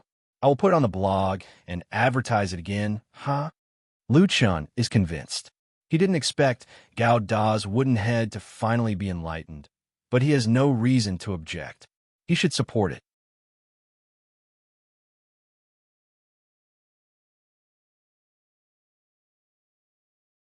Chapter 881. The short video shot by Gao He, after being carefully edited by the technicians of Happy Entertainment, was posted on his blog by Lu Chun, which immediately attracted a large number of fans. The number of fans on Lu Chun's blog is unmatched, and it is full of gold. Unlike many star artists who rely on zombie fans to create false popularity, every blog post he posts often attracts a large number of fans' clicks, reposts, and comments, and often appears on the homepage's hot list. Therefore, his blog can be said to be an excellent publicity platform in the online world with great advertising value. Many advertisers and advertisers have approached Shinfei Media, hoping to promote through Lu Chen's blog, but no matter how high they offered, they were all rejected by Lu Chen. Lu Chen would only advertise for his own company, such as making TV shows, movies, and albums. The effect of advertising was much better than spending money on the media. The online game The Smiling, Proud Wanderer was the key project of next year's Wuxia IP plan. Naturally, it was worth his effort to promote it. I didn't think Chen was also a fan of online games. Hey, what's this game? It looks very good. Please introduce it to me. The Proud Wanderer, open beta on the 1st. I have downloaded the client and registered an account, waiting to go online. Brother in front, give me the download address. I want to play. Then if I register an account, will I be able to play this game with Chun? I'm going to join the Huashan sect. Who wants to join? Please take me with you. The official website of the Proud Wanderer was officially launched as early as a month ago, gradually releasing content such as expansion packs, game introduction, official forum, and so on. Now you can download the client and register an account. In order to maximize the convenience of the game players, the account of the Proud Wanderer can be bundled with QQ. At present, the number of effective registrations has exceeded 1 million, which is not bad, but not particularly good. After all, there are too many kinds of online games and mobile games on the market, and players have a lot of choices. Many popular online games have a large number of loyal fans, and it is not easy for new games to come in and compete for this big cake. Although Happy Entertainment has launched a series of popular games, they are all small, casual games, which can't be compared with large online games with more than 10 gigabytes. So many players are in a wait-and-see state. Therefore, if the Proud Wanderer wants to win a good start, early publicity is very important. The problem is that because too much money has been invested in the production, the publicity of this new game is not strong, and many people don't know about it. Now, Lu Chen posted a video of him playing games on his blog, and everyone knew about it. Not only did his fans support him, but many friends in the circle also forwarded and left messages, and the popularity rose all of a sudden. Moreover, the Smiling, Proud Wanderer itself is already a popular IP and has a very high reputation. After being gently pushed by Lu Chen, the online game, The Smiling, Proud Wanderer, which will be launched for open beta the day after tomorrow, immediately appeared on the homepage of Immerse blog. For Gao He and the main creative staff of Happy Entertainment, this was almost a miracle. In just 1 or 2 hours, the number of fans of the official V of the Smiling, Proud Wanderer skyrocketed, the number of downloads on the official website increased explosively, and the number of account registrations kept rising, as if they had been injected with chicken blood. The most important thing is that the increase of these important data does not cost a penny. Although everyone knows that Lu Chen is very famous, they never thought that his star effect would be so strong, which is better than spending millions of advertising. Spending millions of advertising is time-consuming and laborious. Okay, Lu Chen patted Gao He's shoulder a few times and said, "The next step is up to you." On January 1st, in addition to the online beta of The Proud Wanderer, his third album, Lu Chen, will also be officially released on the market, and there will be a grand signing party in Beijing on the same day. Lu Chen still had a lot of signings to attend in major cities across the country, followed by a national concert tour on February 14th. In addition to the post-production of the last 2 parts of The Proud, Smiling Wanderer, there was no way he could find time to take care of Happy Entertainment. But Lu Chen believes that with the efforts of Gao He and others, The Proud Wanderer will be a success. The next day is December 31st, the last day of 2018. Lu Chen first met up with his assistant, and then rushed to Hangzhou Huanglong Stadium to participate in the New Year's concert of Zhejiang Satellite TV. The local satellite TV station held a New Year's concert. First of all, shown in TV8 Crabs, and won a good market reputation and ratings, so it attracted other satellite TV stations in China to follow suit. Last year alone, 5 satellite TV stations held their own New Year's concert, and Zhejiang's satellite TV was a step behind, holding it for the first time. Although it was more or less intended to test the waters, in terms of popularity, Zhejiang's satellite TV was definitely not behind. A total of more than 20 star artists, including Hong Kong and Bao Dao, were invited to participate, and there were many big figures among them. Lu Chen is undoubtedly the most popular and has the biggest position. In order to let him choose to participate in the New Year's concert in his hometown, Zhejiang's satellite TV spent a lot of effort. As a result, Lu Chen and Chun Fei had to be separated, one to participate in Zhejiang TV and the other to participate in Beijing TV. In addition to the veteran Overlord Shonen TV, as well as Shanghai Satellite TV, Deep Sea TV, and so on, there will be a ratings war tonight. It is estimated that many viewers will not know how to choose the TV station, or they will have to change it. When he arrived at Huanglong Stadium, Lu Chen was immediately warmly received by the staff of Zhejiang's satellite TV station.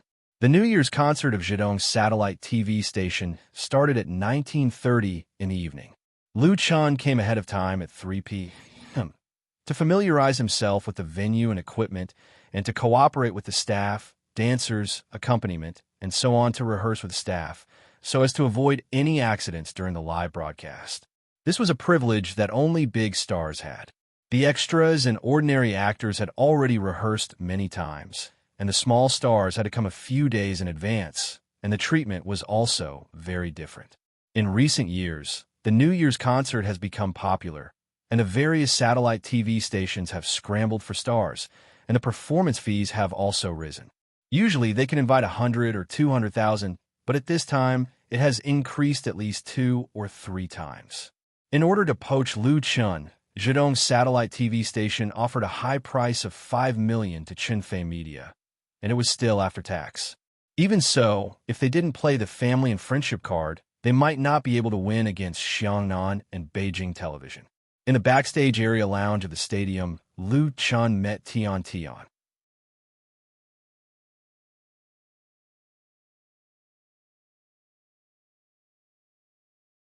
Chapter 882.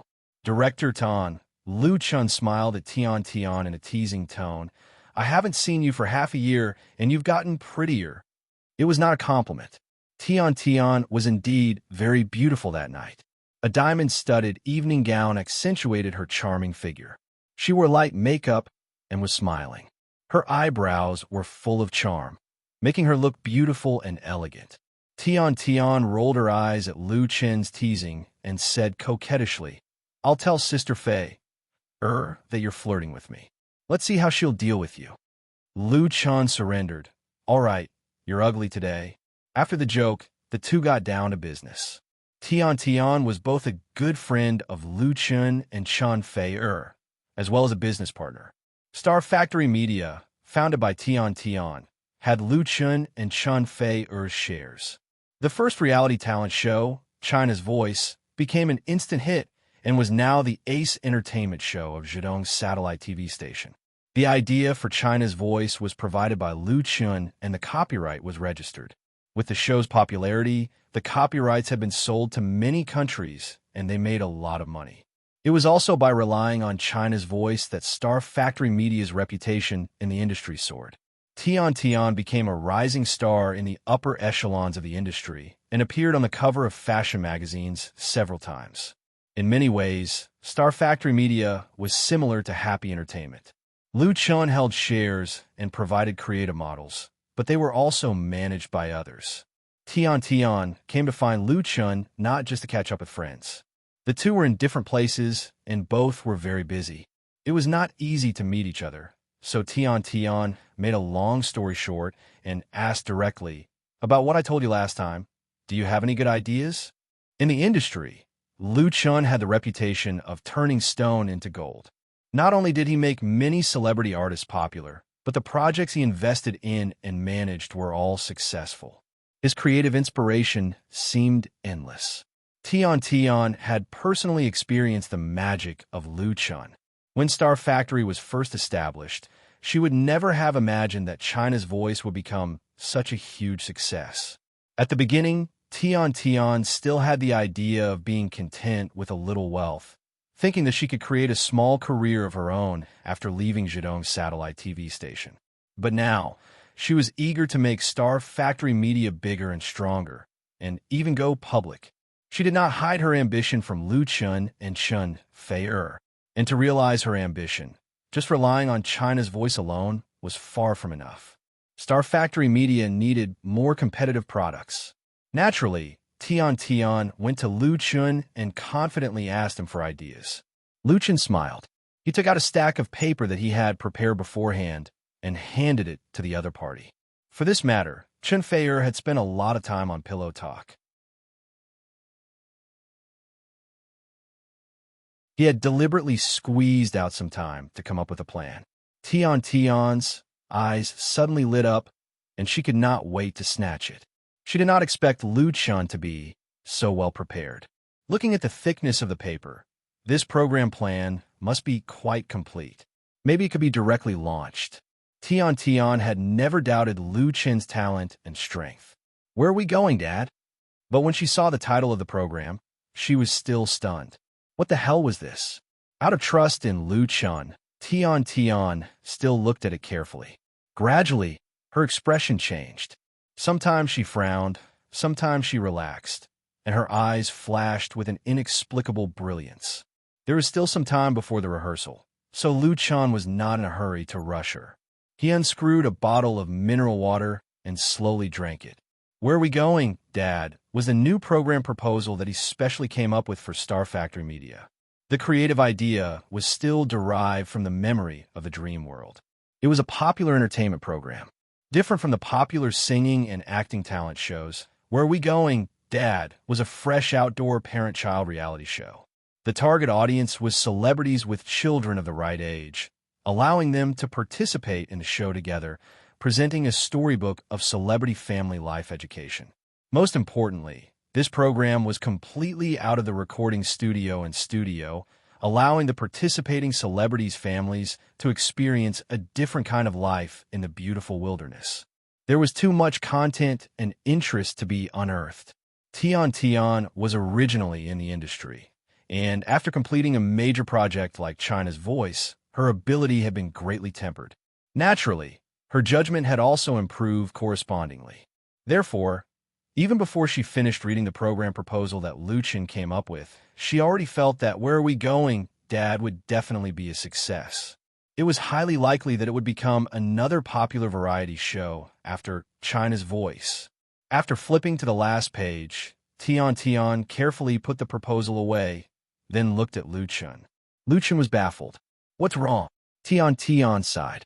"I really want to open your head and see why you can come up with so many good ideas." Lu Chun smiled and said, "Do you think this is a good idea?" "Of course," Tian said without hesitation. Her pretty face was flushed with excitement. The company has also hired several program planners to come up with several sets of new program plans. They're all singing and dancing. It's completely copying others' ideas. After seeing your plan, I decided to go back and fire them all. Lu Chun shook his head and said, "It's not that exaggerated. My plan is just a rough idea. Many details still need to be modified according to the actual situation. If you fire them, who will help you?" Tian smiled and changed the topic. "Do you think it's okay for us to work with another TV station for this program?" "Huh?" Lu Chun was stunned. "Why?" China's Voice was a cooperation between Star Factory and Zhidong's satellite TV station. Because Tian came from Zhidong's satellite TV station, she had connections in the station, so it was naturally more convenient to cooperate. The most important thing was that Star Factory was in Hangzhou. If they did not choose the nearby one, would they choose the one far away? Tian hesitated for a moment and said, "Someone in the station said that the original contract for China's Voice was signed unfairly. They said that I took advantage of it and wanted to revise it." Tian had connections in Zhidong's satellite TV station, but not everyone liked her. She resigned to start a company and made a lot of money with China's voice. Many people were jealous and said a lot of strange things behind her back. Tian did not care about these rumors, but she could not bear to overturn the original contract. It was clearly a win-win cooperation. Star Factory made a lot of money, and the satellite TV station was also full of benefits. How could she bear to burn the bridge after crossing the river?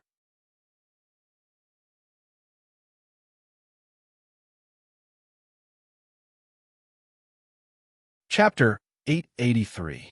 In the eyes of others, Lu Qin's relationship with Zhidong's satellite TV station was very good.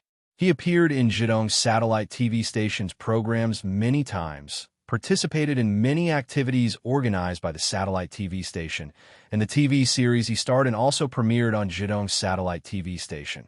Not to mention that Lu Qin himself was from Zhidong. Thanks to this good relationship, coupled with Tian's own network resources, the cooperation between Star Factory and Zhidong's satellite TV station, which Lu Qin had stake in, was also very pleasant. Both sides worked together to build the Voice of China into a top-rated variety program. However, as the saying goes, there are no eternal friends, only eternal interests. It was precisely because the Voice of China was too successful that there were some strange voices inside Zhidong's satellite TV station. The key point was the contract signed between Star Factory and Zhidong's satellite TV station. The Voice of China was filmed and produced by Star Factory Media and owned the brand copyright of the program. Therefore, after The Voice of China became popular, a series of brand licensing and copyright transfer involved had nothing to do with Zhidong's satellite TV station and naturally could not share the benefits. Moreover, Star Factory enjoyed a high share of the program's title, especially this year's exclusive title fee of $270 million, and Star Factory took half of it. Not only that, next year's title fee for the new season would definitely exceed $300 million. With such a big benefit, how could it not make people jealous? When signing the contract, Zhidong's satellite TV station did not expect The Voice of China to be so popular, repeatedly breaking the ratings record of reality talent shows. As a result, a large piece of the cake was poached by Star Factory. Of course, The Voice of China was invested and produced by Star Factory, and it was reasonable to share the benefits. However, some people in the satellite TV station thought that the former still had a big advantage, and they had suffered a big loss. Such a voice existed last year, and it became stronger today. Some people were jealous of Tian and said strange things, and it involved some internal struggles within the satellite TV station. Some people wanted to make an issue out of it. In some people's view, the success of The Voice of China mainly relied on the strength and promotion of the satellite TV station. The program brand had also been firmly tied to the satellite TV station, and the previous contract was obviously unfair and needed to be revised. They were not afraid of falling out with Star Factory. They could change to Asia's strongest voice, China New Voice, and modify the program model to avoid copyright disputes.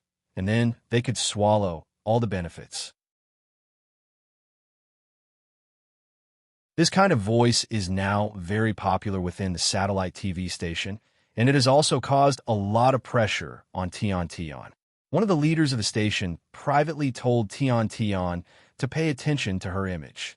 They're the ones who want to burn the bridge after crossing it, yet they want me to pay attention to the consequences. Tian was filled with righteous indignation. You're making it sound like I don't know how to be a person. Don't you think about how much the station has earned? The money-making ability of a top-rated variety show was terrifying. The exclusive title sponsorship fee could easily reach hundreds of millions, and the advertisements before and after the show were even more lucrative, not to mention the positive impact on the television station itself. Lu Qin nodded. If Tian didn't say it before, he really didn't know that there were so many things inside. He was also dissatisfied with the approach of some people in Zhidong's satellite TV, and he fully understood Tian's thoughts. It's not wise to put all your eggs in one basket. After thinking about it, Lu Qin said, it's a good idea to work with another company for the new program proposal. I support you. Tian beamed with joy. I knew you would support me. Lu Qin said with a smile. Then, which company are you going to work with? He just asked casually, but he didn't expect Tian Tian to answer confidently. Some time ago, Shonen TV came to me. They should have heard the news and said that they are willing to take over the Voice of China and sign a 3-year contract with the same conditions. Shonen TV? Lu Chun was stupefied. This was blatantly trying to poach the corner of the wall. Tian Tian continued, I thought that was unlikely that you and Shonen TV and Zhidong Satellite TV would break the contract, so I didn't agree, but if it's a new program, I can consider it. They are very sincere. Lu Chun said with a smile, I don't have much conflict with Shonen TV. Even if there is, it has already been said. If you think it's worth it, then there's no problem with cooperating with them. The grudge between Lu Chun and Shonen TV was no secret in the circle, but with the rapid rise of his status in the circle in the past 2 years, Shonen TV put down their status and took the initiative to express their willingness to cooperate several times. Lu Chun did not regard Shonen TV as an enemy or anything. The past was long past, and he had no grudge against Shonen TV. It was also a good thing to have the opportunity to cooperate. Tian Tian was relieved. That's good. I'll talk to them later. She waved her fist and said, I will let some people know that I am not someone to be trifled with. Lu Chun was amused. Tian Tian blushed at his smile and said quickly, I'll go prepare first. I'll treat you to supper in the evening. Tian Tian was one of the special guest hosts of Zhidong Satellite TV's New Year's concert tonight, so she also had to rehearse on stage in the afternoon. She didn't come to see Lu Chun specifically. Time passed quickly, and in the blink of an eye, the afternoon passed, and night fell. Lu Chun did not leave the stadium after the rehearsal. He had a simple working meal backstage, and then waited for the live broadcast of the party to officially begin. It was still early, and he had just eaten, so Lu Chun got up and walked out of the lounge, only to find that the backstage area was already very lively. The singers, artists, dancers, musicians, and staff who participated in the performance were gathered together, nervously and orderly completing the final preparations. Teacher Lu. Lu Chun's appearance immediately attracted everyone's attention, and those singer guests greeted him warmly. Several Lu Chun looked a little familiar, but he couldn't tell their names. Out of politeness, he responded to them one by one. While smiling politely, he secretly regretted it in his heart. He didn't like this kind of social interaction very much. He felt like a panda, and some people were very good at taking advantage of the situation. They kept pestering him, and all kinds of compliments made him feel embarrassed.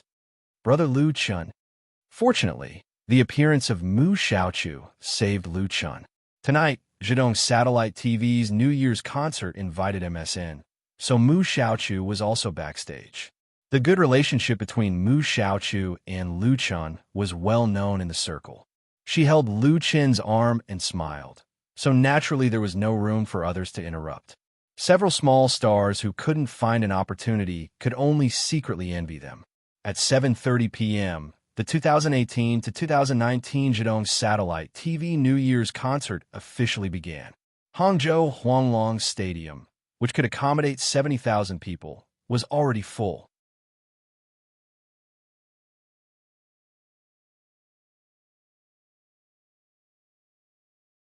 Chapter 884.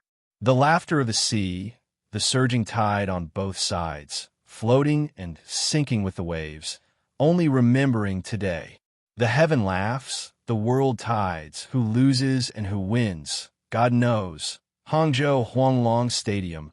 On the big stage, Lu Chun and Liao Jia sang the theme song of the ocean's roar of the smiling, proud wanderer, accompanied by the September Band.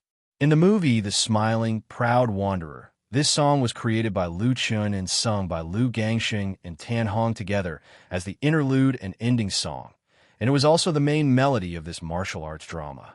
With the success of the movie The Smiling, Proud Wanderer, The Ocean's Roar has also become a well-known classic, so when the two sang together, there were countless fans in the audience singing in unison. Originally, Zhidong Satellite TV intended to invite Lu Gangsheng and Tan Hong to participate in this New Year's concert. but the former had long been scheduled to perform in Hong Kong satellite TV, while the latter had no intention of appearing on the big stage again. Therefore, this song was reinterpreted by Lu Chun and Liao Jia. Liao Jia also agreed to the invitation of Zhidong satellite TV because of Lu Chun. He liked this song even more than Tan Hong. In fact, it was also him who proposed to sing The Ocean's Roar with Lu Chun. The rivers and mountains laugh. The misty rain is far away. The waves wash away the world of mortals. How many do you know in the secular world? The breeze laughs, unexpectedly provokes loneliness. The lofty sentiments still remain. This song, The Ocean's Roar, is grand and heroic, with a natural and unrestrained feeling in the vicissitudes of life. The whole song is like a surging river, flowing for 1,000 miles, giving people a very carefree feeling. It also complements the movie and is regarded as the most outstanding theme song in domestic movies in recent years. And many music critics think that this is also one of Lu Chun's best works. Although The Ocean's Roar was composed by Lu Chun, he was not the original singer. Therefore, he sang this song with Liao Jia tonight. Although the arrangement and the background music had changed a lot, the artistic conception and spirit of wandering in Jianghu with a sword remained unchanged. Among the 70,000 spectators sitting in the Huanglong Stadium tonight, many were Lu Chun's fans. They had traveled thousands of miles to Hangzhou City just for Lu Chun. Of course, they were very familiar with The Ocean's Roar. Similarly, there were many people who had seen the smiling, proud wanderer. They were listening to the familiar melody and singing and watching the clip of the movie on the big screen. The autumn wind was cool and the river water was clear. The two best friends were on a floating wooden boat, singing the unrestrained and unrestrained song of being born in the secular world. The long gown and scholar's hat were floating on the river. Under the dusk, the melodious sound of the zither could be heard. In the vast sea, a laugh could be heard. How could one not be moved by this scene, this song, and this sound? The heroic spirit is still there, smiling like a fool. When Liao Jia finished the last sentence, he suddenly swung the microphone in his hand and shouted, "Awesome! This awesome!" Instantly won the cheers and applause of the audience like a tsunami, setting off a new wave of climax of the grand concert tonight. Liao Jia laughed, opened his arms, and hugged Lu Chun hard, and then turned around gracefully and left the stage. He didn't attend the New Year's Eve concert to show his face or make money. He just wanted to have a good time. After singing The Ocean's Roar, his mind would be clear and he would be satisfied. He also left the stage to Lu Chun. On the big stage, a bright spotlight fell on Lu Chun, making him the only focus of the whole stage and the whole stadium. The cheers, and applause gradually subsided. Only the light sticks were still waving, and the support cards with Lu Chun's name were still waving, drawing dazzling lights and shadows in the dark auditorium. Facing the tens of thousands of audience, Lu Chun smiled and said, "Tonight, I am very happy to return to my hometown and stand on this stage again to sing for you. The year 2019 is coming. First of all, I wish you a happy new year and all your wishes come true in the new year." After that, he bowed deeply to the audience. The enthusiasm of the audience, which had just been suppressed, suddenly burst out again, like an unstoppable volcano. Lu Chun, Lu Chun. Countless people shouted his name, and many fans couldn't help standing up and waving the light sticks in their hands desperately, hoping that Lu Chun would notice their existence. Lu Chun straightened up and continued. The next song is a new song. Before he finished speaking, he was immediately interrupted by another burst of cheers from the audience. Many fans liked Lu Chun. First of all, they liked his songs, liked his original classic works, and liked to get a steady stream of surprises from him. Lu Chun's talent in music creation had long been unquestionable. Although, because Lu Chun put his energy on film and television, from time to time there were doubts in the circle that Lu Chun's talent has been exhausted. They were all slapped in the face.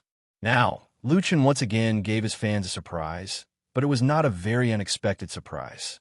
This surprise was for the tens of thousands of audience present, and also for the tens of millions of audience in front of the TV. Today was the last day of 2018, and in 3 hours it would be 2019. In order to welcome the arrival of the new year, a total of 6 domestic TV stations held New Year's Eve concerts, including almost half of the star artists in the entertainment industry. Since the starting time of the New Year's Eve concerts of each TV station were basically the same, the competition for the ratings was extremely fierce, especially in the prime time now, where it was directly bare-chested. The audience held the remote control in their hands and had the greatest autonomy.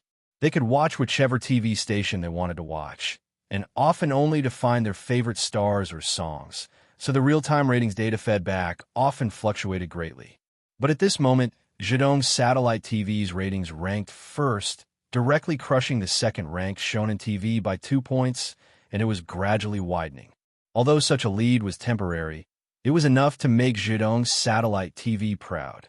Only Lu Chun could create such a miracle. This song is included in my new album, which will be released nationwide tomorrow. Lu Chun took the opportunity to advertise his new album, which at this time could at least be worth millions of advertising fees. And today is the first time I'll sing in public. I hope everyone can like it. The name of this song is Blue and White Porcelain! As Lu Chen's voice fell, an ink painting of the Jiangnan water town appeared on the giant LED screen behind him. A blue and white porcelain appeared with the ripples of the water, and the name of the song, Blue and White Porcelain, appeared in everyone's sight. The Huanglong Stadium quieted down in an instant, and many people couldn't help holding their breath, for fear of hearing even one of the lyrics wrong.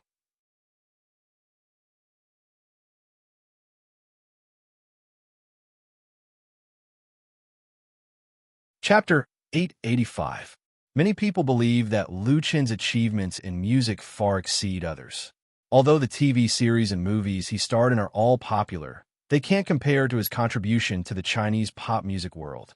Lu Chen's earliest compositional style was folk songs, and he created a unique campus folk song, led the new trend of domestic pop music, and brought up a group of original folk singers. Tien, not bad. Subsequently, his creations involved light rock and the most popular love songs, and he also took out several popular themes and ethnic works, which expanded his fan base. In terms of pop music, Lu Chen has established himself as the king of Chinese pop music world with a series of fine and classic works. In addition to his huge influence in China, many of his works have been covered by people and are popular in many Southeast Asian countries. He has many fans in South Korea, Japan, and other places. This diversity of creative styles is undoubtedly a distinct brand on Lu Chen's musical achievements. Every one of his works has been studied by people in the industry, and those record media and entertainment companies that are most sensitive to the market are always paying attention to Lu Chen's movements, including many creative singers. Nothing is more worthy of their attention than Lu Chen's new songs. Tonight's New Year's Eve party of Zhejiang Satellite TV has an unparalleled ratings among a specific group of people. They listen to the New Year's work brought by Lu Chen on TV, on computers, or with mobile phones, which was included in Lu Chen's third album. Maybe this new song will bring about a new trend in the music world. The blue and white flowers are outlined in a simple embryo, and the brush tip turns from thick to light. The peony depicted on the bottle is just like your first makeup. The sandalwood fragrance slowly passes through the window, and I understand your thoughts. The brush on the rice paper has been put down halfway. The glaze rendering the charm of the painting of a lady is privately hidden, and your sweet smile is like a budding flower. This blue and white porcelain is a masterpiece of China style. It describes the sorrow of parting between lovers very tactfully and delicately, hidden in a subtle yet unique charm, like a green olive that can be slowly tasted in the mouth. In terms of artistic conception, the first thing this song presented to people was a misty and hazy Jiangnan ink landscape picture. Between the faint colors, one could vaguely see the white dress of the beautiful woman and her skirt fluttering in the wind. The lyrics were beautiful and full of charm, as if it was a beautiful letter written by the window, with hundreds and thousands of twists and turns, intertwined with love, extremely exquisite. In terms of melody, Blue and White Porcelain was like a mountain stream flowing quietly on a rock.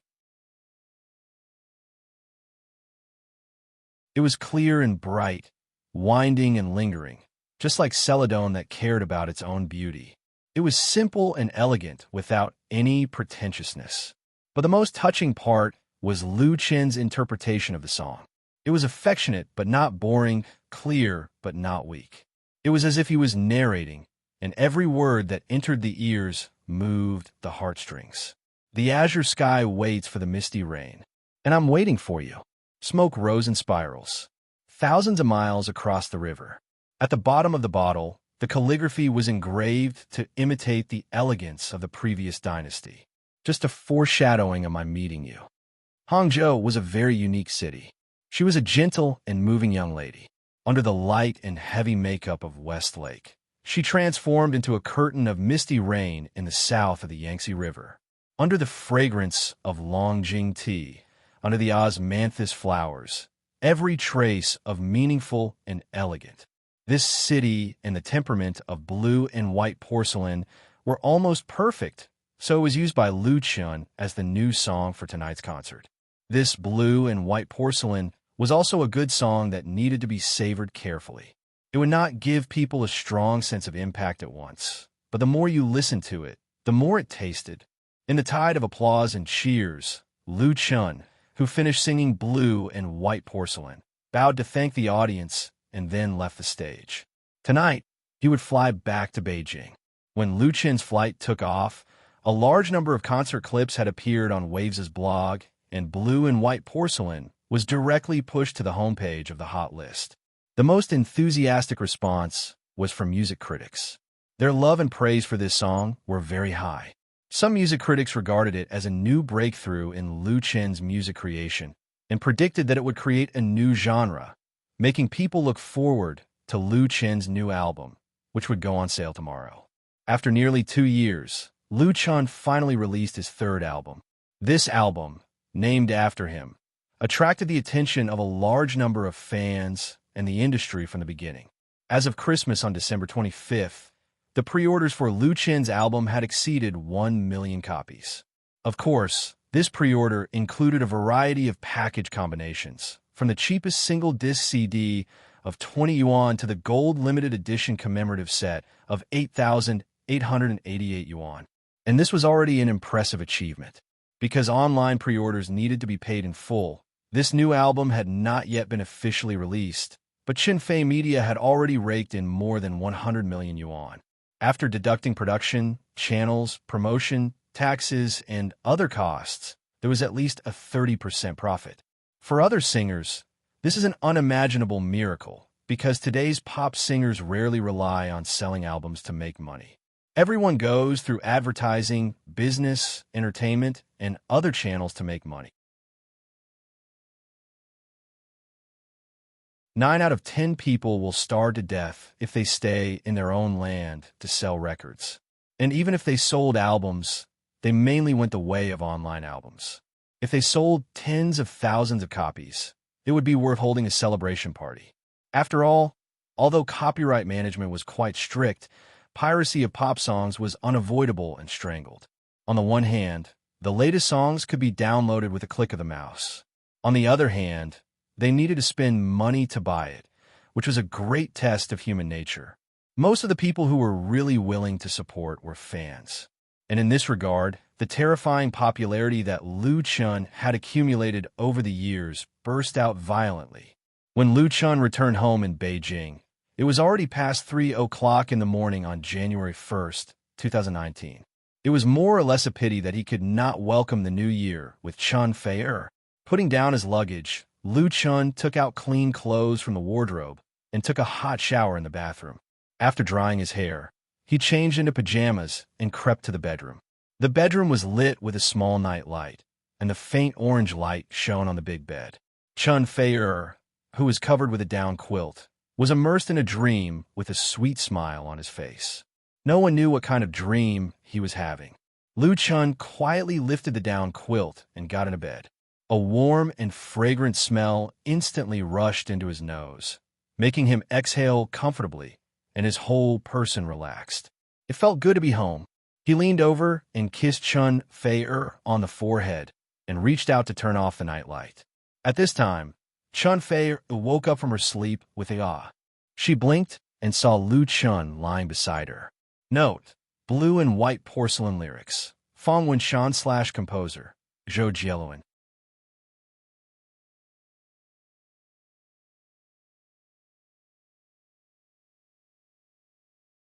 Chapter 886.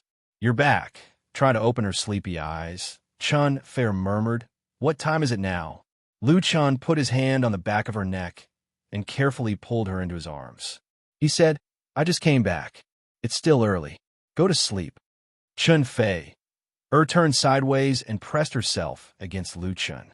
She adjusted her posture to make herself more comfortable. She rubbed her head against Lu Chen's chest like a cat eager to be pampered. She even nibbled him mischievously. Lu Chen couldn't help laughing. He only felt happy and satisfied in his heart. The two of them leaned against each other without speaking. They could feel the warmth and love from each other.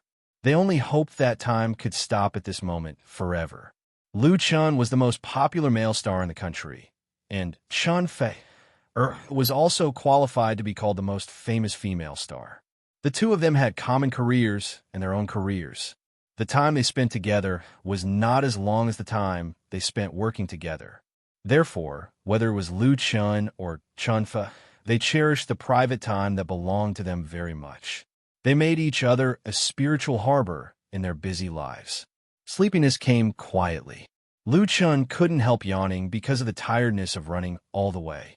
However, at this moment, Chun Fei suddenly said, I have something to tell you. Lu Chen's mind was already a little confused. He asked subconsciously, "What is it?" He didn't hear the hesitation and uneasiness in his girlfriend's voice. Chun Fei bit her lip and said softly, "I'm pregnant." Lu Chun smacked his lips and asked vaguely, "What is it?"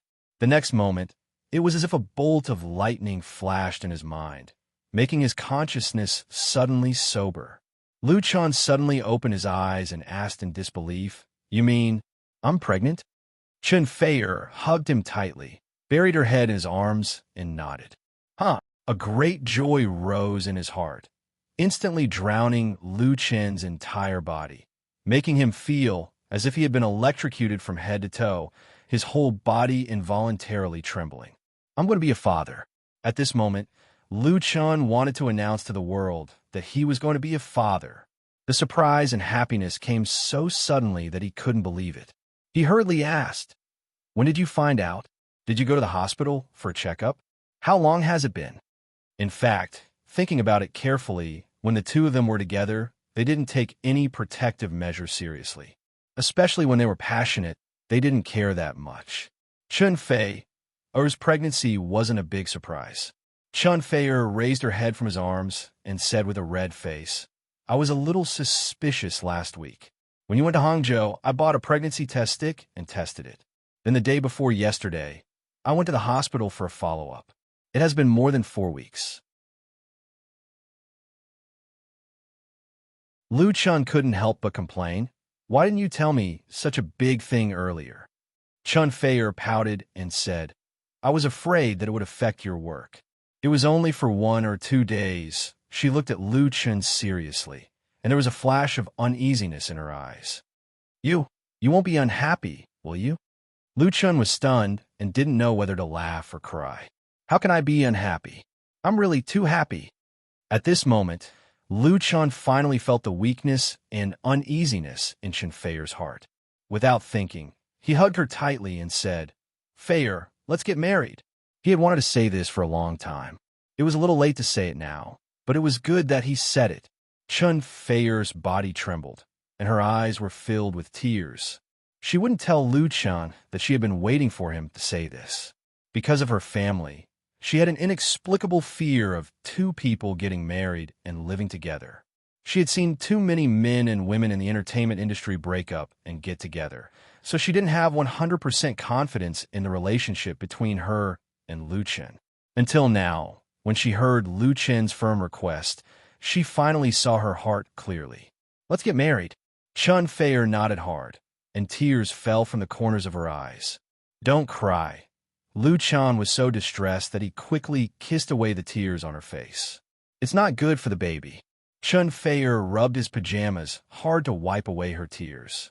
She said angrily, "If you start to care about the baby now, will you love the baby more than you love me in the future?" Lu Chen knew that this was not the time to be reasonable, so he quickly coaxed, "How can that be possible? I love the baby, and I love you. Both of you are the most important." Chun Feier snorted and said discontentedly, "You only know how to coax me. Who knows what you're thinking in your heart?" Lu Chan could only smile bitterly. However, Chun Feier's mood finally calmed down. She leaned into Lu Chen's arms again and asked softly, "Do you like boys or girls? Do you think Annie likes boys more?" Lu Chen smiled and said, "My mother doesn't value boys more than girls. I like girls more. What's the saying? A daughter is a father's sweet little cotton-padded jacket." Chun Feier pinched him. "She was your little lover in your previous life." Lu Chen surrendered. "Actually, we can have a few more children. We can have both boys and girls. It's best if it's lively." Chun Feier went to the main point again. "Do you think I'm a pig?" she said again. "We have to have 2 children.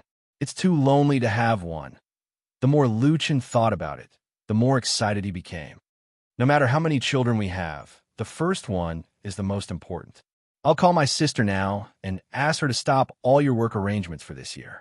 I'll also call Mom." Chun Feier was speechless. "It's the middle of the night now. Let's not talk about it." She was still a little hesitant.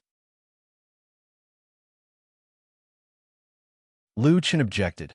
"How can we not talk about it? If we don't talk about it now, let's talk about it tomorrow. I want to post it on my blog."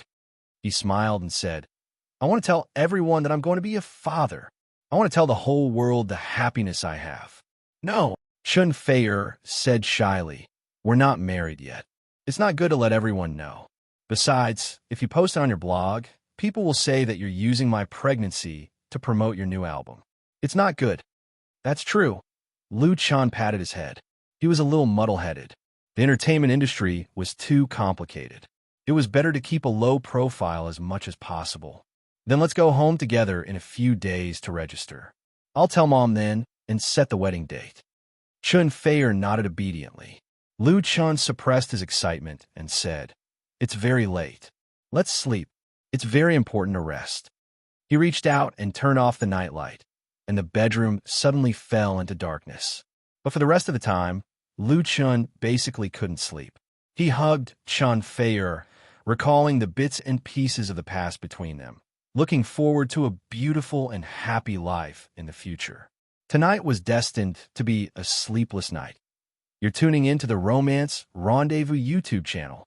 We're so grateful for your support, and don't forget to subscribe to join us on this incredible journey through captivating stories.